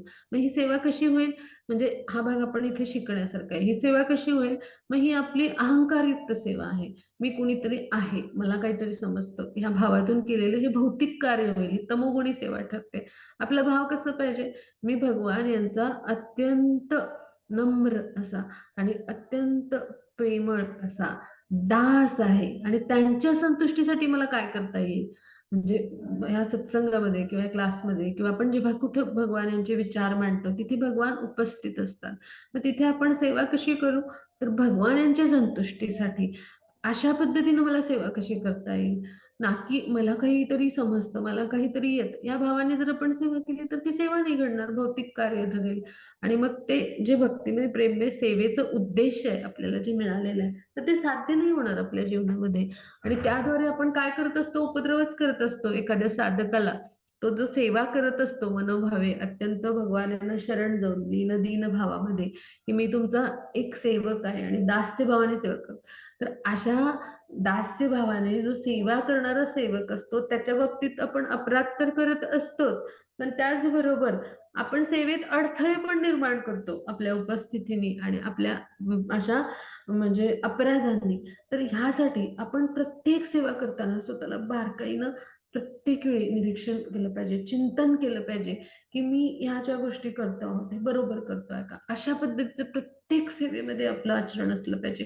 प्रत्येक सेवेमध्ये आपले अपराधरहित सेवा कशी होईल, मग अशी अपराधरहित सेवा करणाऱ्या श्रुती आहेत पहा, म्हणून त्यांनी सर्वश्रेष्ठ स्थान मिळालं. म्हणजे इथं आपण समजून घेऊया की भक्त कुणाला म्हटलं जातं, जो अपराधरहित सेवा करतो आणि इतर भक्तांचा तितकाच सन्मान करतो आणि इतर भक्तांशी तितक्याच प्रेमाने वागतो आणि त्याचबरोबर तितक्याच प्रेमाचं आदान-प्रदान तर तो करतोच, पण त्याचबरोबर भगवान यांच्या केवळ आणि केवळ संतुष्टीसाठीच तो विचार करतो. पण आपलं कसं होतं भौतिक जीवनामध्ये आपण स्वतःच्या आत्मतृप्तीसाठीच प्रत्येक कार्य करतो. आपण पाहतो की इस्कॉनमध्ये भक्त येतात आणि सेवेच्या स्तरावर प्रयासही करतात. पण त्यांचे प्रयास कसे होतात? आत्मतृप्तीसाठीच होतात. आपल्या मनाची इच्छा पूर्ण करण्यासाठीच ते प्रयत्न होतात. मग असे जे प्रयत्न असतात ते आपल्याला भक्ती मार्गावर उन्नत नाही करत. तर असे जे प्रयत्न असतात तर ते आपल्याला भक्ती मार्गावर पुन्हा 2 पावलं पाठी घेऊन येणारे असतात. कारण आपल्याकडून हे असे अनलिमिटेड ऑफेन्सेस आपण म्हणू, नकळतपणे खूप घडत असतात आणि ह्यासाठी आपण खूप ज्या सेवा स्वीकारतो वेगवेगळ्या, म्हणजे आपलं व्यक्तिगत जीवन असो, आपण मंदिरात जात असू एखाद्या, आपण ऑनलाईन देत असू, ऑफलाईन देत, म्हणजे अशा अनेक सेवा आपण करतो, हो की नाही? आणि आपण तितके शुद्धीच्या स्तरावर नाहीत. मग ह्यासाठी आपण काय केलं पाहिजे? तर आपण अपराधरहित सेवा मी कशी करू शकेन? मग यासाठी म्हणजे मौन हे सांगितलंय. म्हणजे काय, की अपराधरहित सेवेचं जे उदाहरण आहेत सर्वश्रेष्ठ ते म्हणजे श्रुती आहेत. मग मौन कशा पद्धतीनं?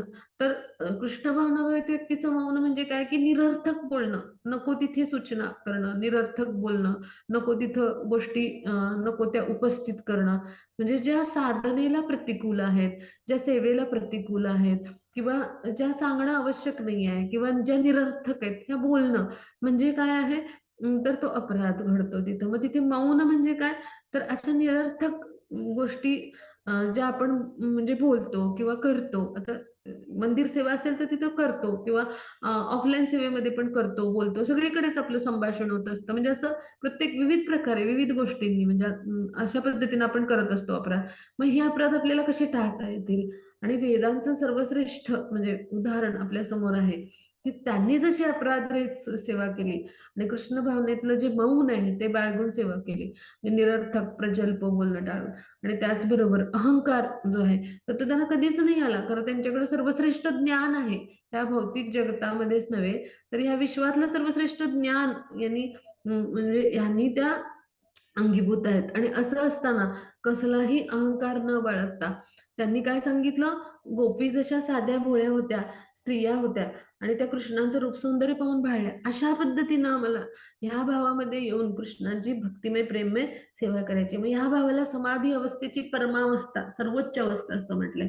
मग अशा भावामध्ये श्रुतींनी गोपींचं अनुसरण करायचं ठरवलं. मग हा भाव आपल्याला अंगी आणता आणला पाहिजे, बाळगता आला पाहिजे किंवा अंगी बाणवता आला पाहिजे किंवा आपल्याला अशा पद्धतीनं श्रुतींनी सर्वश्रेष्ठ ज्ञान असून देखील अत्यंत लीन दीन भावाने जशा गोपी होत्या, की मी तुमचा एक दास आहे, या भावाने सेवा केली. मग हा भावच आणणं महत्वाचं आहे. नाहीतर आपण ज्ञान घेतो भरपूर, पण त्याचं आचरणच नाही करत, मग त्याचा काही उपयोगच नाही.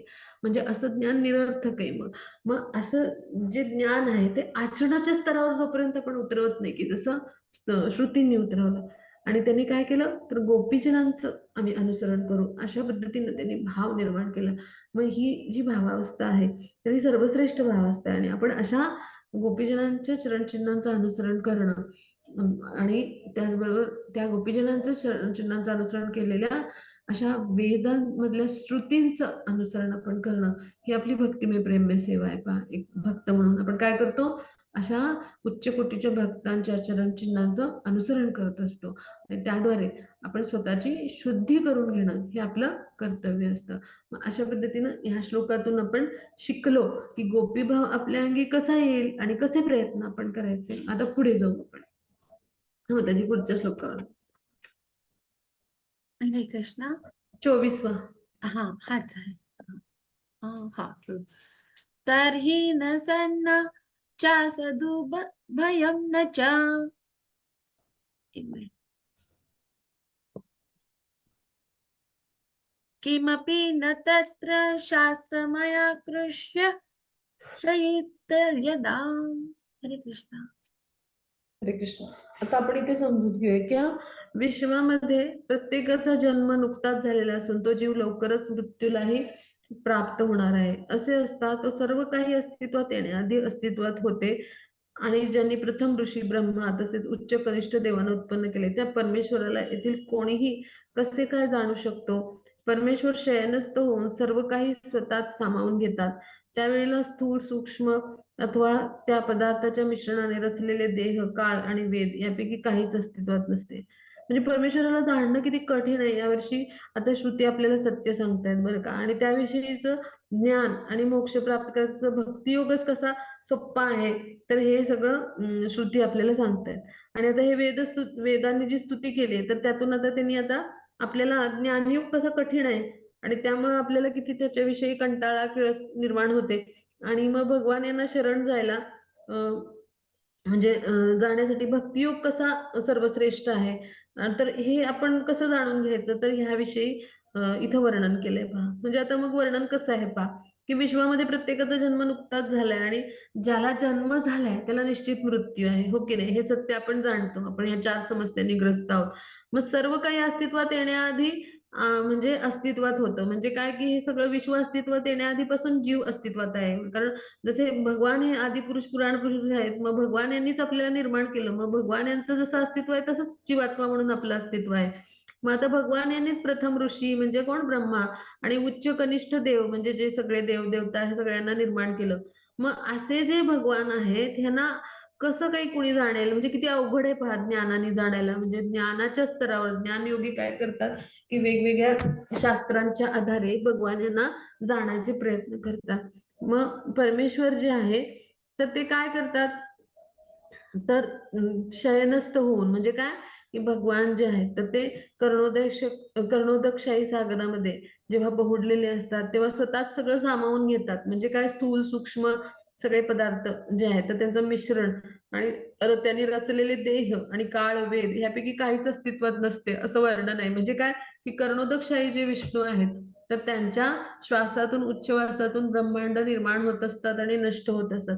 मग महत्त्व प्रकट होतं म्हणजे ही सगळी प्रक्रिया आपल्याला माहिती आहे. मग ते दृष्टिक्षेप टाकतात. मग काय होतं तर भौतिक प्रकृती जी आहे ती कार्यान्वित होते. म्हणजे हे सगळं आपण जाणतो गोलोक वृंदावन चा जो आपण जो तक्ता अभ्यासलाय त्याच्या माध्यमातून. मग त्यामुळे देह कसे म्हणजे भौतिक देह कसा प्राप्त होतो. मग काळ आणि वेद हे सुद्धा तेव्हा अस्तित्वात नव्हते. मग हे कसे निर्माण झाले. मग ही सगळी प्रक्रिया जी आहे निर्मिती प्रक्रिया आपण जाणतो. मग हे सगळं जे आहे तर ते ज्ञान योगाने जाणणं अत्यंत कठीण आहे. आणि मग ते भक्तियोगाच्या तुलनेत जाणणं अतिशय कठीण आहे. आणि मग ते जाणल्यावर काय होईल ह्या ज्ञानामुळे फक्त किळसच उत्पन्न होईल संसाराविषयी. पण ह्या संसारात अशा म्हणजे पदापदावर म्हणजे किंवा पावला पावलावर विपदा असलेल्या संसारात राहून देखील भगवानांची भक्तिमय प्रेममय सेवा करायला शिकवणारा कोण आहे भक्तियोग आहे. मग त्याचं आचरण म्हणजे कसं आहे नक्कीच सोपं आहे. तुलनेनं खूप सुलभ असा हा मार्ग आहे. आणि म्हणून आपण काय केलं पाहिजे की आपल्यासारखे जीव जे आहेत तर त्यांनी सार्वभौम सत्तेचा मत्सर बाळगेपर्यंत परमेश्वर स्वतःचा प्रकाश करीत नाही. म्हणजे काय की जोपर्यंत आपण स्वतःला स्वामी समजतो आपण जेव्हा स्वतःला स्वामी समजतो तेव्हा पहा कसं असतं आपलं. आता उदाहरण घेऊया आपल्या व्यावहारिक जीवनातलं. आपण काय करतो लोकांना सूचना देतो हो की नाही. आपण लोकांना प्रत्येक वेळोवेळी आपलं महत्व सिद्ध करण्यासाठी सूचना देतो किंवा आपला अहंकार असतो तो खोटा त्याबाई आपण काय करतो लोकांना सदैव काही ना काही गोष्टीमध्ये प्रत्येक गोष्टीत लोकांच्या नाक खूप असतो. असं आपण ऐकलं असे व्यवहारात आपण माणसं ऐकली असतील ना की जिथे तिथे त्यांना नाक खुपसायची सवय असते. म्हणजे टीका म्हणून आपण अभ्यासूया नको पण आपण हा अभ्यास म्हणून बघूया. जिथे तिथे नाक खुपसणारे लोक असतात जिथे तिथे म्हणजे सूचना देणारे लोक असतात. मग जिथे तिथे त्यांना काय हवंय आणि त्यांना कसं हवंय हे सांगणारे लोक असतात. म्हणजे त्यावेळेला जे काही मार्गदर्शन आहे शास्त्र आहे म्हणजे तिथली जी पद्धती आहे म्हणजे विधिविधान आहे त्याचा काही संबंधच नसतो. मला जे समजतंय ते मी सांगणार आहे. म्हणजे ह्या पद्धतीने जे असतं किंवा मला जे समजलंय ते झालं पाहिजे असं जे असतं किंवा माझ्या म्हणण्याप्रमाणे झालं पाहिजे अशी जी मानसिकता असते आपण कर्मी लोकांमध्ये पाहतो. मग हे सगळं काय आहे खोट्या अहंकाराचं प्रतीक आहे. मग असा भाव असेल एखाद्या साधकामध्ये तर त्याला प्रगती साधता येईल का बिलकुल नाही. मग यासाठी आपलं भौतिक स्तरावरचं जे अहंकारयुक्त आचरण असतं ना हे बदललं पाहिजे. यासाठी म्हणजे आपण भक्तीमध्ये येतो आपण माळा करायला लागतो 4 नियामक तत्वांचं पालन करायला लागतो पण आपण स्वतःला स्वामीच समजत असतो. म्हणजे एक प्रकारे काय करतो आपण तर अणुसदृश म्हणजे इतका अणुच्या म्हणजे गुण सूक्ष्म असा आपला जीवात्मा आहे. आणि एवढासा जीवात्मा असून सुद्धा आपला खटाटोप केवढा मोठा असतो पहा. म्हणजे आपण स्वतःलाच स्वामी समजून, परमेश्वरासारखं सार्वभौम समजून, परमेश्वराची सार्वभौम जी सत्ता आहे त्याचा एक प्रकारे मत्सरच करत असतो. जेव्हा आपल्याला असं वाटतं म्हणजे मी म्हणजे सर्व काही किंवा मला सगळं समजतं, मला काही येतं. मग हे जेव्हा आपल्याला वाटतं ना, तेव्हा आपण एक प्रकारे परमेश्वराचा द्वेष करत असतो. जे काही समजतं ते भगवान यांनाच समजतं आणि जे काही सगळं आहे ते भगवान यांनाच माहिती. हा भाव असला पाहिजे एका साधकाला किंवा एखाद्या भक्ताला. मग असा भाव जेव्हा त्याच्यामध्ये येईल तेव्हाच तो कृष्णावर प्रेम करायला लागेल. अन्यथा तो मत्सरच करतो आणि त्याद्वारे तो अनेक अपराध करून बसतो, अनेक चुका करतो आणि अशा हजारो लाखो आपण अपराध रोज करत असतो पहा. म्हणजे प्रत्येक वेळी आपण विचारपूर्वक म्हणजे बोलताना किंवा आपण कृती करताना म्हणजे आपलं जे कर्म आहे हे करताना एक साधक म्हणून बघतो खूप विचारपूर्वक केलं पाहिजे. म्हणजे ह्यासाठी केलं पाहिजे किंवा संघ करताना भक्तांचा खूप विचारपूर्वक का तर जसं संघ असतो त्यानुसार कृती घडतात आणि म्हणून आपण काय केलं पाहिजे की आपल्यामधला हा जो मत्सर आहे हा जोपर्यंत आहे भगवान यांच्याविषयी तोपर्यंत आपण असेच राहणार स्वतःलाच कोणीतरी स्वामी समजणार आहे.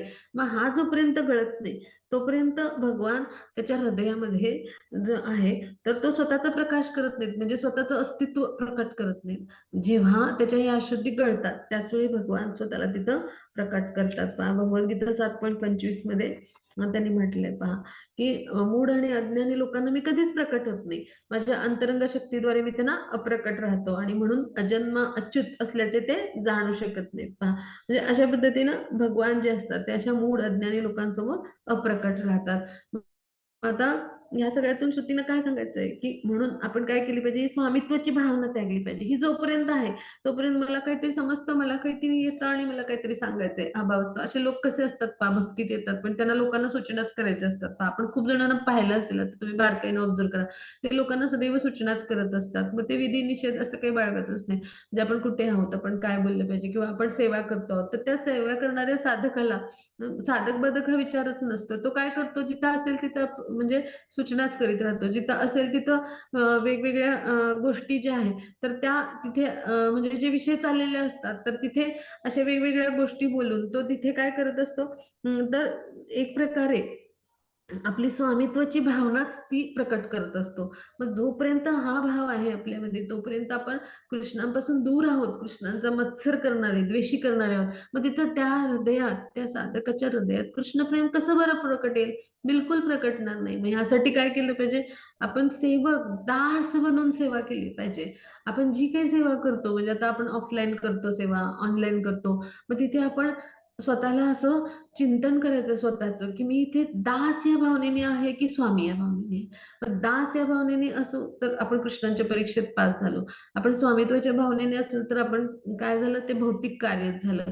मग असं भौतिक कर्म आपल्याला भौतिक आध्यात्मिक स्तरावर पुढे नेईल का? बिलकुल नाही. मग ह्यासाठी आपण प्रत्येक वेळी असं चिंतन करायचं. प्रत्येक वेळी असं स्वतःला व्हेरिफाय करायचं. प्रत्येक वेळी स्वतःचं परीक्षण करायचं, की आता म्हणजे माझा कसा भाव आहे?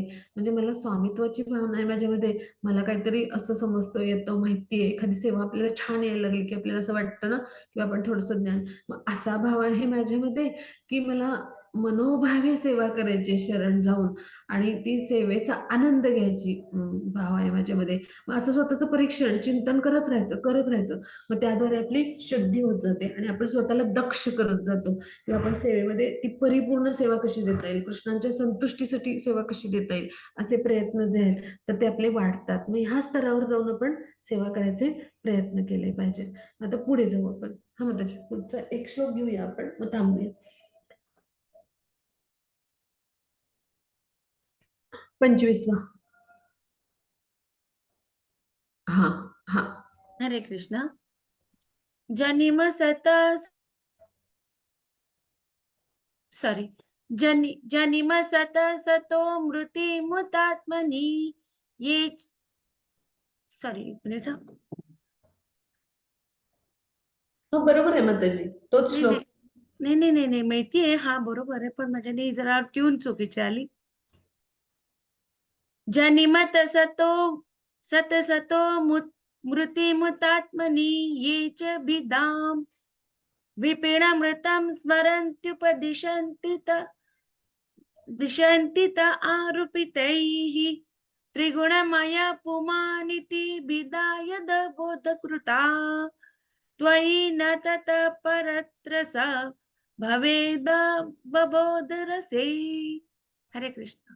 हरे कृष्ण. आता इथं समजून घ्या की काही तथाकथित दार्शनिक जड पदार्थाला अस्तित्वाचे स्रोत मानतात, काही शाश्वत असणाऱ्या आत्म्यालाही नाशवान मानतात. आता पहा इथे काय म्हटले, तथाकथित दार्शनिक म्हटले. म्हणजे तथाकथित ज्ञानी लोक, स्वतःला ज्ञानी समजणारे. जड पदार्थ म्हणजे शरीराला भगवान यांचं अस्तित्व काय म्हणतात, स्रोत मानतात. आणि शाश्वत आत्मा आहे त्याला काय म्हणतात, नाशवंत म्हणतात. म्हणजे बरोबर उलट समजतात. तर काहींच्या मते काय आहे, तर आत्म्यात जड चेतन दोन्हीचं मिश्रण आहे असं म्हणतात. तर काही काय म्हणतात की भौतिक व्यवहाराला सत्य मानतात, म्हणजे जे भौतिक जीवन आहे त्याला सत्य मानतात. तेच म्हणजे भौतिक जीवन सत्य आहे, म्हणजे आपण शरीर आहोत आणि आपण इंद्रिय तृप्ती करत आहोत, तर हेच सत्य मानवी जीवनाचं आहे अशा पद्धतीने ते मानतात. मग या सर्वांची शिकवण काय करते, सत्याला झाकणारे अशा मिथ्या कल्पनावर आधारलेले असते. म्हणजे हे सगळं काय चुकीच्या पद्धतीने शिकवतात ते. म्हणजेच काय की जे असे निर्विशेषवादी असतात, मायावादी असतात किंवा निराकारवादी, ते अशा पद्धतीच्या चुकीच्या धारणा भगवान यांचं इमॅजिनरी स्वरूप जे आहे तर ते म्हणजे जे आहे तर त्याचं वर्णन करतात. आणि ते कधी त्यामुळं सत्य जे आहे ते जाणू नाही शकत, उलट सत्याला झाकणारी शिकवण अशा देत असतात. आणि हे सगळ्या त्यांच्या कल्पना असतात. म्हणजे मिथ्या कल्पना का म्हणले, तर मनुष्याचा स्वभाव काय आहे? तर्क वितर्क करणं आणि कल्पना विलास करणं, म्हणजे कल्पना विलास. मग त्यामुळे अशा मिथ्या म्हणजे या कल्पना ज्या असतात ते मनाच्या असतात. म्हणजे तर तिथे कुठे सत्य नाही. सत्य, वास्तविक सत्य जे आहे ते म्हणजे भगवान आहेत. परमसत्य म्हणजे कोण आहेत? भगवान आहेत. मग त्यामुळे त्या कल्पना ज्या आहेत त्या भौतिक मनाद्वारे केलेल्या त्या मिथ्याच असतात. आणि मग प्राकृतिक त्रिगुणच आत्म्याला जन्म देतात. ही पुन्हा द्वंद्वात्मक कल्पना अज्ञानजन्य आहे. म्हणजे प्राकृतिक गुणातूनच आत्मा जन्माला येतो. म्हणजे अशा पद्धतीची द्विधा करणारी कल्पना म्हणजे हे अज्ञानच असतं त्या लोकांचं. मग अशा धारणा हे प्रभू तुमच्या मनात नसतात, कारण तुम्ही सर्व भ्रमाच्या पलीकडे स्थित असून सदैव परिपूर्ण चेतनेत रममाण असता. मग हे वर्णन का करतायत श्रुती, हे समजून घेऊया. की जे भगवान आहेत तर ते भ्रमाच्या पलीकडे आहेत, गुणाच्या अतीत असे आहेत. मग ते आणि ते षडेश्वरी निघत आहेत म्हणून ते भगवान आहेत. म्हणजे भगवान यांचं अस्तित्व आणि भगवान जे आहेत तर त्यांचं भगवान यांचं म्हणजे जे भगवान पद आहे किंवा पूर्ण पुरुषोत्तम असे जे भगवान आहेत, पुरुषामध्ये उत्तम म्हणजे त्यांची भगवत्ता आहे. तर त्याचे म्हणजे त्याचे निकष काय आहेत, तर हे आहेत. भगवान असल्या कुठल्या द्वंद्वामध्ये पडत नाहीत किंवा अशा चुकीच्या खोट्या धारणा भगवान यांच्या नाही आहेत. तर भगवान यांनी म्हणजे भगवान स्वतःच परम सत्य आहे आणि त्यांनी वास्तविक सत्य जे आहे ते म्हणजे जे आहे तर तेच आपल्याला सांगितले पहा. आणि अशा सगळ्या भ्रमाच्या, त्यामुळे भगवान पलीकडे स्थित आहेत आणि त्यामुळे परिपूर्ण चेतनेत आहेत. पण असे ज्या पद्धतीनं संकल्पना मांडणारे लोक आहेत आणि जे स्वतःलाच तथाकथित भगवान समजणारे लोक आहेत, मग ते खरे भगवान आहेत का? कारण खरे जे भगवान आहेत तर ते या सगळ्या मिथ्या कल्पना आणि भ्रमापासून म्हणजे दूर असतात आणि या भ्रमाच्याही पलीकडे जे आहेत किंवा या 3 गुणांच्या अतीत असे भगवान असतात. पण स्वतःला आजकालच्या ह्या कलियुगामध्ये भगवान समजणारे किंवा असे जे भोंदू आहेत किंवा स्वतःला भगवान यांचा अवतार म्हणून प्रस्तुत करणारे, मग ते ह्या सगळ्या अशा अज्ञानजन्य कृती करतात, अशा धारणा बाळगतात आणि अशा सगळ्या भ्रमामध्ये राहतात. मग असे जे आहेत ते कधी भगवान असू शकतील का? बिलकुल नाही. मग असे जे भोंदू भगवान आहेत थोडक्यात आणि आपले जे पूर्ण पुरुषोत्तम भगवान यांच्यामधला फरक इथं आपण समजून घेतलाय या श्रुतींच्या माध्यमातून. जे पूर्ण पुरुषोत्तम भगवान जे आहेत तर त्यांच्यावर आश्रित जीवात्मा याची सत्य परिस्थिती कशी आहे, तर ती एक रहस्य, म्हणजे त्याला एक उदात्त रहस्य असंच म्हटलं पाहिजे. म्हणजे जीवाला म्हणजे जे आहे तर ते भ्रम उत्पन्न करणारे अशा मिथ्या उपाधी आहेत, असंख्य आहेत. मग असे जे विचारवंत असतात त्यांच्या मनात खूप मोठा गैरसमज असतो. म्हणजे काय, की वेगवेगळ्या उपाधियुक्त आपण जीवन जगतो या भौतिक प्रकृतीमध्ये आल्यावर. कुणी प्रोफेसर, डॉक्टर, कुणी मोठा सायंटिस्ट होतो. म्हणजे अशा वेगळ्या भौतिक जगतातले मान-सन्मान, उपाधी अशा आपल्याला सगळ्या मिळतात. मग असा आपल्यासारखा जो अज्ञानी आणि बद्ध जीवात्मा आहे, तर तो भ्रमातच पडतो, या सगळ्या मायेमध्ये मोहित किंवा होतो किंवा भ्रमितच होतो. आणि माया काय करते, की असे प्रकांड विद्वान किंवा योगी आहेत त्यांना सुद्धा भ्रमित करू शकते पहा, अशी त्यांची परिस्थिती घडते मायेमुळं. आणि मग मूलभूत सत्य काय होतं, तर त्याच्याविषयी त्यामुळे मतभेद होतात. का होतात? त्याचं कारण आपण समजून घ्या. खूप सुंदर पद्धतीनं श्रुतीने हे मांडले. तर मूलभूत सत्य जे आहे म्हणजे भगवान हेच परमश्रेष्ठ आहेत, सर्व कारणांचे कारण आहेत, हेच मूलभूत सत्य आहे. पण ह्याविषयी मतभेद काय आहेत किंवा भगवान हेच कसे आहेत, गुणातीत आहेत. भगवान या सगळ्या भ्रमाच्या पलीकडे आहेत. तर हे मूलभूत सत्याविषयी सगळ्यांमध्ये भ्रम का आढळतो किंवा मतभेद का आढळतात, तर त्याचं कारण आहे की मायादेवी ही अशा भल्या भल्या विद्वानांना आणि योग्यांना सुद्धा भ्रमित करते पहा. आणि म्हणून भारतीय दर्शनशास्त्रामध्ये हे वेगवेगळे जे आहेत म्हणजे वेगवेगळे जे असे अनुयायी आहेत, तर त्यांच्यामध्ये फार चुकीच्या धारणा आहेत. म्हणजे जे वैशेषिक म्हणून आहे, न्याय म्हणून आहे, सांख्य म्हणून आहे, योग म्हणून आहे, मीमांसा म्हणून आहे, त्याचे अनुयायी आहेत त्यांच्यामध्ये बऱ्याच चुकीच्या अशा धारणा आहेत, जसं आता आपण वर्णन केलं. आणि मग ज्यांचा वेद काय करतायत, आता ह्या वेद जे आहेत म्हणजे वेदामध्ये श्रुती आपल्या स्तुतीत उल्लेख करतायत की आता पहा वैशेषिक जे आहे, आता हे भगवद्गीतेमध्ये आपण दुसऱ्या अध्यायात अभ्यासले पहा. वैशेषिक जे आहे विज्ञान, तर त्यांच्यामध्ये काय की अणूंच्या साठ्यातून विश्वनिर्मिती झाली. जनी असत शब्द आहे ना, त्याचा अर्थ अणूच्या साठ्यातून जी विश्वाची निर्मिती झाली. मग कणाद ऋषी जे आहेत तर त्यांनी काय म्हटलंय वैशेषिक सूत्रामध्ये की नित्य परिमंडळम, सर्वात सूक्ष्म असणारा अणूच नित्य आहे, म्हणजे तो अणू आहे त्याच्यातनच निर्मिती झाली. म्हणजे थोडस हे शास्त्रीय आत्ताचे जे शास्त्रज्ञ आहेत ते म्हणतात ना, कणाद यांनी अणूची पहिल्यांदा संकल्पना मांडली. म्हणजे आत्ताचं जे भौतिक शास्त्र आहे भौतिक स्तरावरचं, तर त्यानुसार ही संकल्पना होती कणाद यांची. आणि त्यांच्या अनुयायांना, कणाद आणि त्यांच्या अनुयायांना इतर देहधारी जीव हे म्हणजे परमात्म्याचे नित्यत्व म्हणजे जे आहे म्हणजे इतर देहधारी जीव आणि परमात्मा नित्य प्रत्येकाच्या हृदयामध्ये स्थित आहे हे मान्य आहे. पण त्याचबरोबर एकीकडे ते काय म्हणतात वैशेषिक तत्वज्ञानामध्ये की अणूंच्या मधून विश्वनिर्मिती होते. म्हणजे अशा पद्धतीने ह्या चुकीच्या धारणा आहेत. म्हणजे ही दुय्यम भूमिका आहे. असं द्वंद्व कुणामध्ये असतं, तर असे जे प्रकृतीच्या 3 गुणांमध्ये बद्ध झालेले जे जीव असतात त्यांच्यामध्येच काय असतं, द्वंद्व असतात. तर थोडंसं हे समजून घेऊया. हे खूप छान आणि इंटरेस्टिंग आहे सगळ्यांना समजून घेऊन म्हणजे त्याचं आकलन खूप छान पद्धतीने होण्यासाठी मी थोडंसं अजून उलगडून सांगते की आता हे जे त्यांनी आडाखे मांडले होते जे वैशेषिक सूत्रामध्ये कणाद यांनी, तर ते त्यांच्या निरीक्षणावरती मांडले होते. म्हणजे ते प्रत्यक्ष प्रमाण. आता प्रत्यक्ष प्रमाण जे असतं ते काय असतं, प्रत्यक्ष प्रमाण हे आपल्या जे आपले सेन्सेस म्हणजे जे इंद्रिय आहेत त्याच्या माध्यमातून घेतलं जातं.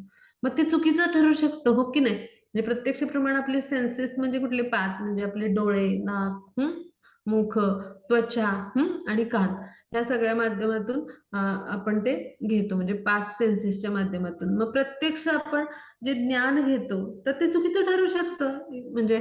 आणि मग ते चुकीचं जर ठरत असेल तर ते परिपूर्ण ज्ञान होऊ नाही शकणार, हो की नाही? मग ह्या मर्यादा आहेत आणि म्हणून ह्या चुकीच्या धारणा आहेत. हा भाग आपण समजून घ्या. म्हणजे या तत्वज्ञानामध्ये या चुकीचे म्हणजे धारणा का आहेत किंवा अशी दुय्यम भूमिका काय आहे, का आहे? तर ते प्रत्यक्ष प्रमाणातून. मग प्रत्यक्ष प्रमाण हे कसं आहे, तर हे कधीही म्हणजे दोषरहित नाहीये. तर शब्द प्रमाण ह्याला दोषरहित मानले. म्हणजे काय, की वेद आणि वेदांचं जे सार आहे आता कलियुगामध्ये म्हणजे सगळे वेद आणि पुराणाचं सार म्हणजे भागवत पुराण आहे. मुख्यतः भागवत पुराण ह्याला शब्द प्रमाण मानलं गेलेलं आहे. आणि ह्याचे आपल्याला जे संदर्भ आहेत तर ते जीव गोस्वामींचं जे तत्व संदर्भ आहेत तर त्या ग्रंथामध्ये पाहायला मिळतात. मग आता असे जे आडाखे आहेत तर हे आडाखे प्रत्यक्ष प्रमाणातून मांडले गेलेले आहेत. मग हे प्रत्यक्ष प्रमाण चुकीचंही ठरू शकतं. आपल्याला काय आवश्यक आहे कलियुगामध्ये शब्द प्रमाण. शब्द प्रमाण हे कसं आहे दोषरहित प्रमाण आहे आणि ते कुणी मांडले शब्द प्रमाणाच्या माध्यमातून व्यासांनी भागवताची रचना केली आणि म्हणून ते सर्वश्रेष्ठ असं शब्द प्रमाण आपल्याला म्हणजे मानता येईल किंवा मानलं जातं किंवा हे सगळ्या म्हणजे सगळ्यांनी म्हणजे भागवत पुराण जे आहे तर ते सर्वश्रेष्ठ असं शब्द प्रमाण म्हणून त्याला संमती दिलेली आहे. म्हणजे भगवान स्वयं यांनी ते व्यासमुनींच्या रूपात येऊन त्याची रचना केली. त्यामध्ये कसं आहे दोषरहित आहे. मग असं जे प्रमाण आहे तर तेच आपण स्वीकारू शकतो. अन्यथा काय होईल की अशा प्रमाणामध्ये त्रुटी राहतील. मग आता इथे आपण समजून घेऊया की मग कृष्णद्वैपायन वेदव्यास यांनी काय केली यावर टीका केली. अर्थातच भगवान स्वयं वेदव्यासांच्या रूपामध्ये आले. त्यांना कृष्णद्वैपायन असं म्हटले. त्यांचं नाव आहे ते कृष्णद्वैपायन. येन असं. मग त्यांनी टीका लिहिली म्हणजे वेदांत सूत्र हे त्यांनी वेदांवरती भाष्य लिहिलं. मग त्याच्यामध्ये त्यांनी त्रुटी म्हणजे त्याच्यातली जी आहे तर ती मांडली आहे टीकेच्या स्वरूपामध्ये.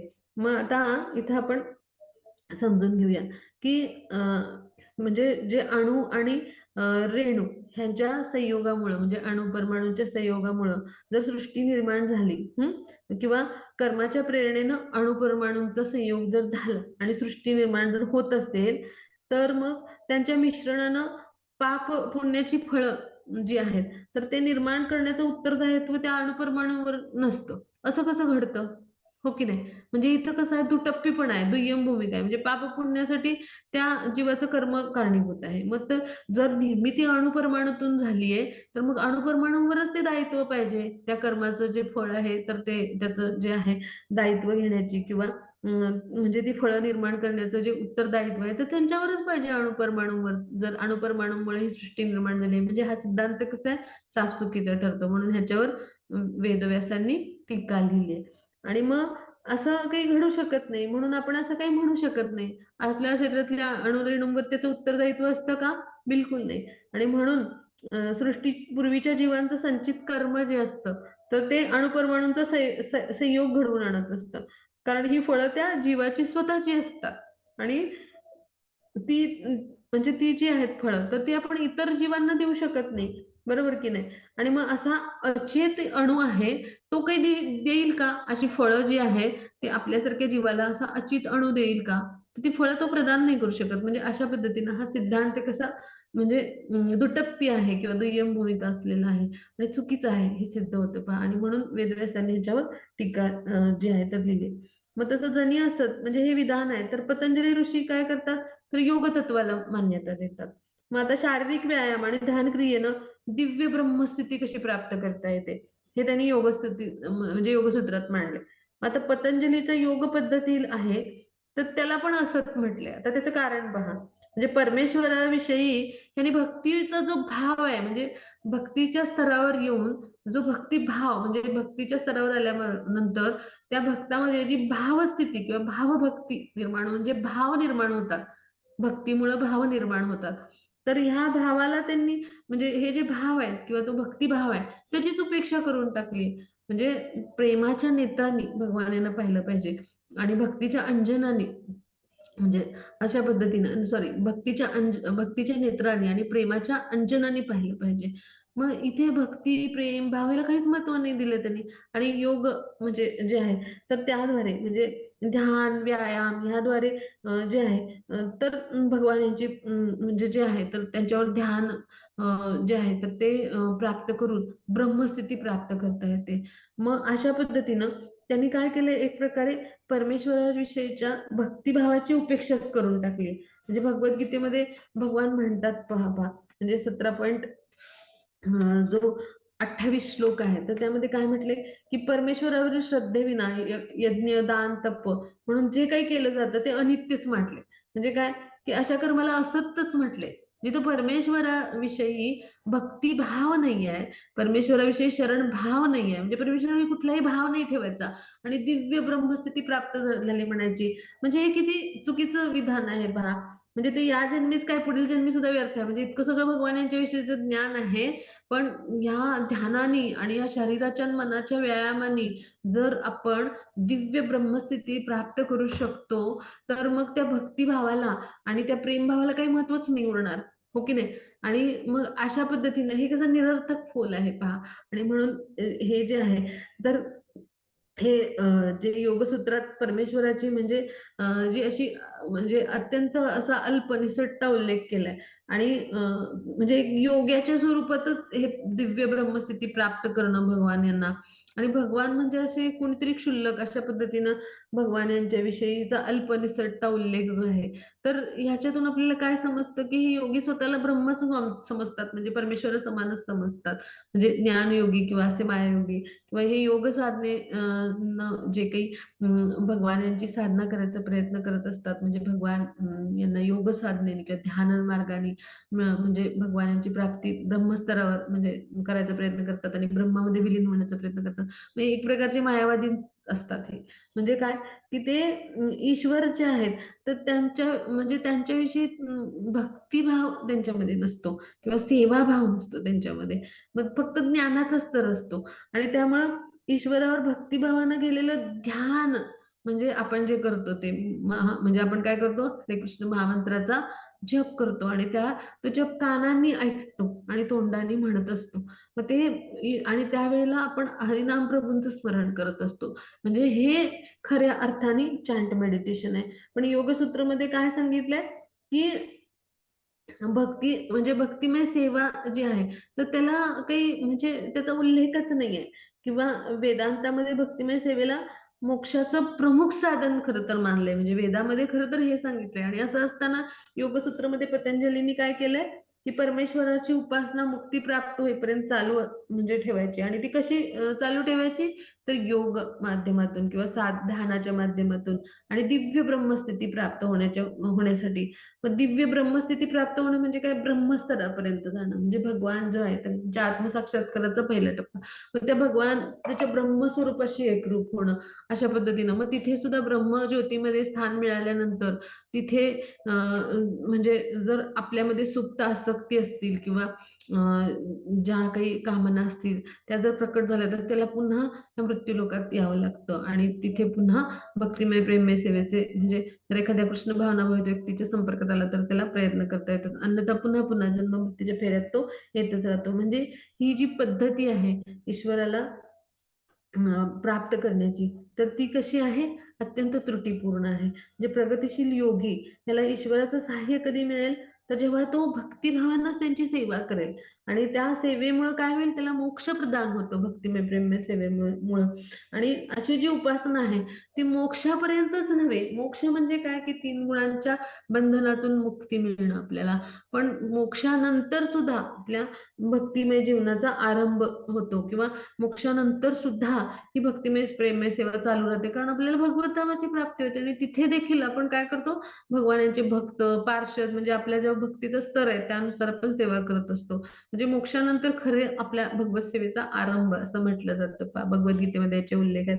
म्हणजे ह्याच्यातून आपण काय समजलो की ह्या कशा त्रुटीपूर्ण आहेत ज्या पद्धती आहेत. मग गौतम ऋषींचं न्यायसूत्रात अशाच पद्धतीने त्यांनी मत मांडलंय. ब्रह्म आणि दुःख दोघांचा नाश केल्यावर मोक्ष प्राप्त होतं असं त्यांनी सांगितलंय. मग आता आत्मा वास्तविक कसा आहे चेतन आणि कार्यशील आहे.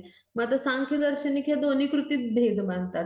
म्हणजे अशा पद्धतीने सांख्य तत्वज्ञान सांगतं. म्हणजे अशा पद्धतीनं प्रत्येक ठिकाणी जे आहे तर ते चुकीचे जे आहेत ते निष्कर्ष मांडले गेलेले आहेत आणि हे त्रुटीपूर्ण आहेत आणि या सगळ्याचं खंडन वेदांत सूत्रामध्ये वेदव्यासांनी केलं. पहा मग जैमिनी ऋषींनी पण पूर्वमीमांसा सूत्रात भौतिक कार्य आणि त्याचे फलित यालाच काय मानलं की सत्य मानलं. पण असं नाहीये. भौतिक कार्यालाच कसं सत्य असेल. भौतिक जीवन हेच मिथ्या जीवन आहे आपल्याला जे स्वप्नवत म्हटले ते मिथ्या प्रतिबिंब आहे आपल्या आध्यात्मिक जीवनाचं आणि त्यामुळे ते सत्य नाही असू शकत. आणि त्यामुळं इथे वेदांत सूत्रामध्ये काय केलं की ह्या सगळ्यांचं खंडन केलं व्यास मुनींनी आणि वेदांत सूत्रची रचना केली. मग त्याच्यावरूनच पुन्हा त्यांनी काय केलं तर भागवत जे आहे श्रीमद भागवत की ज्याच्यामध्ये भगवान आणि त्यांचे लीला आणि त्यांचे भक्त जे आहेत त्यांच्या विषयी आणि भगवान यांच्या विषयीच्या कथा यांचं एकत्रित असं म्हणजे जे आहे ते संकलन केलं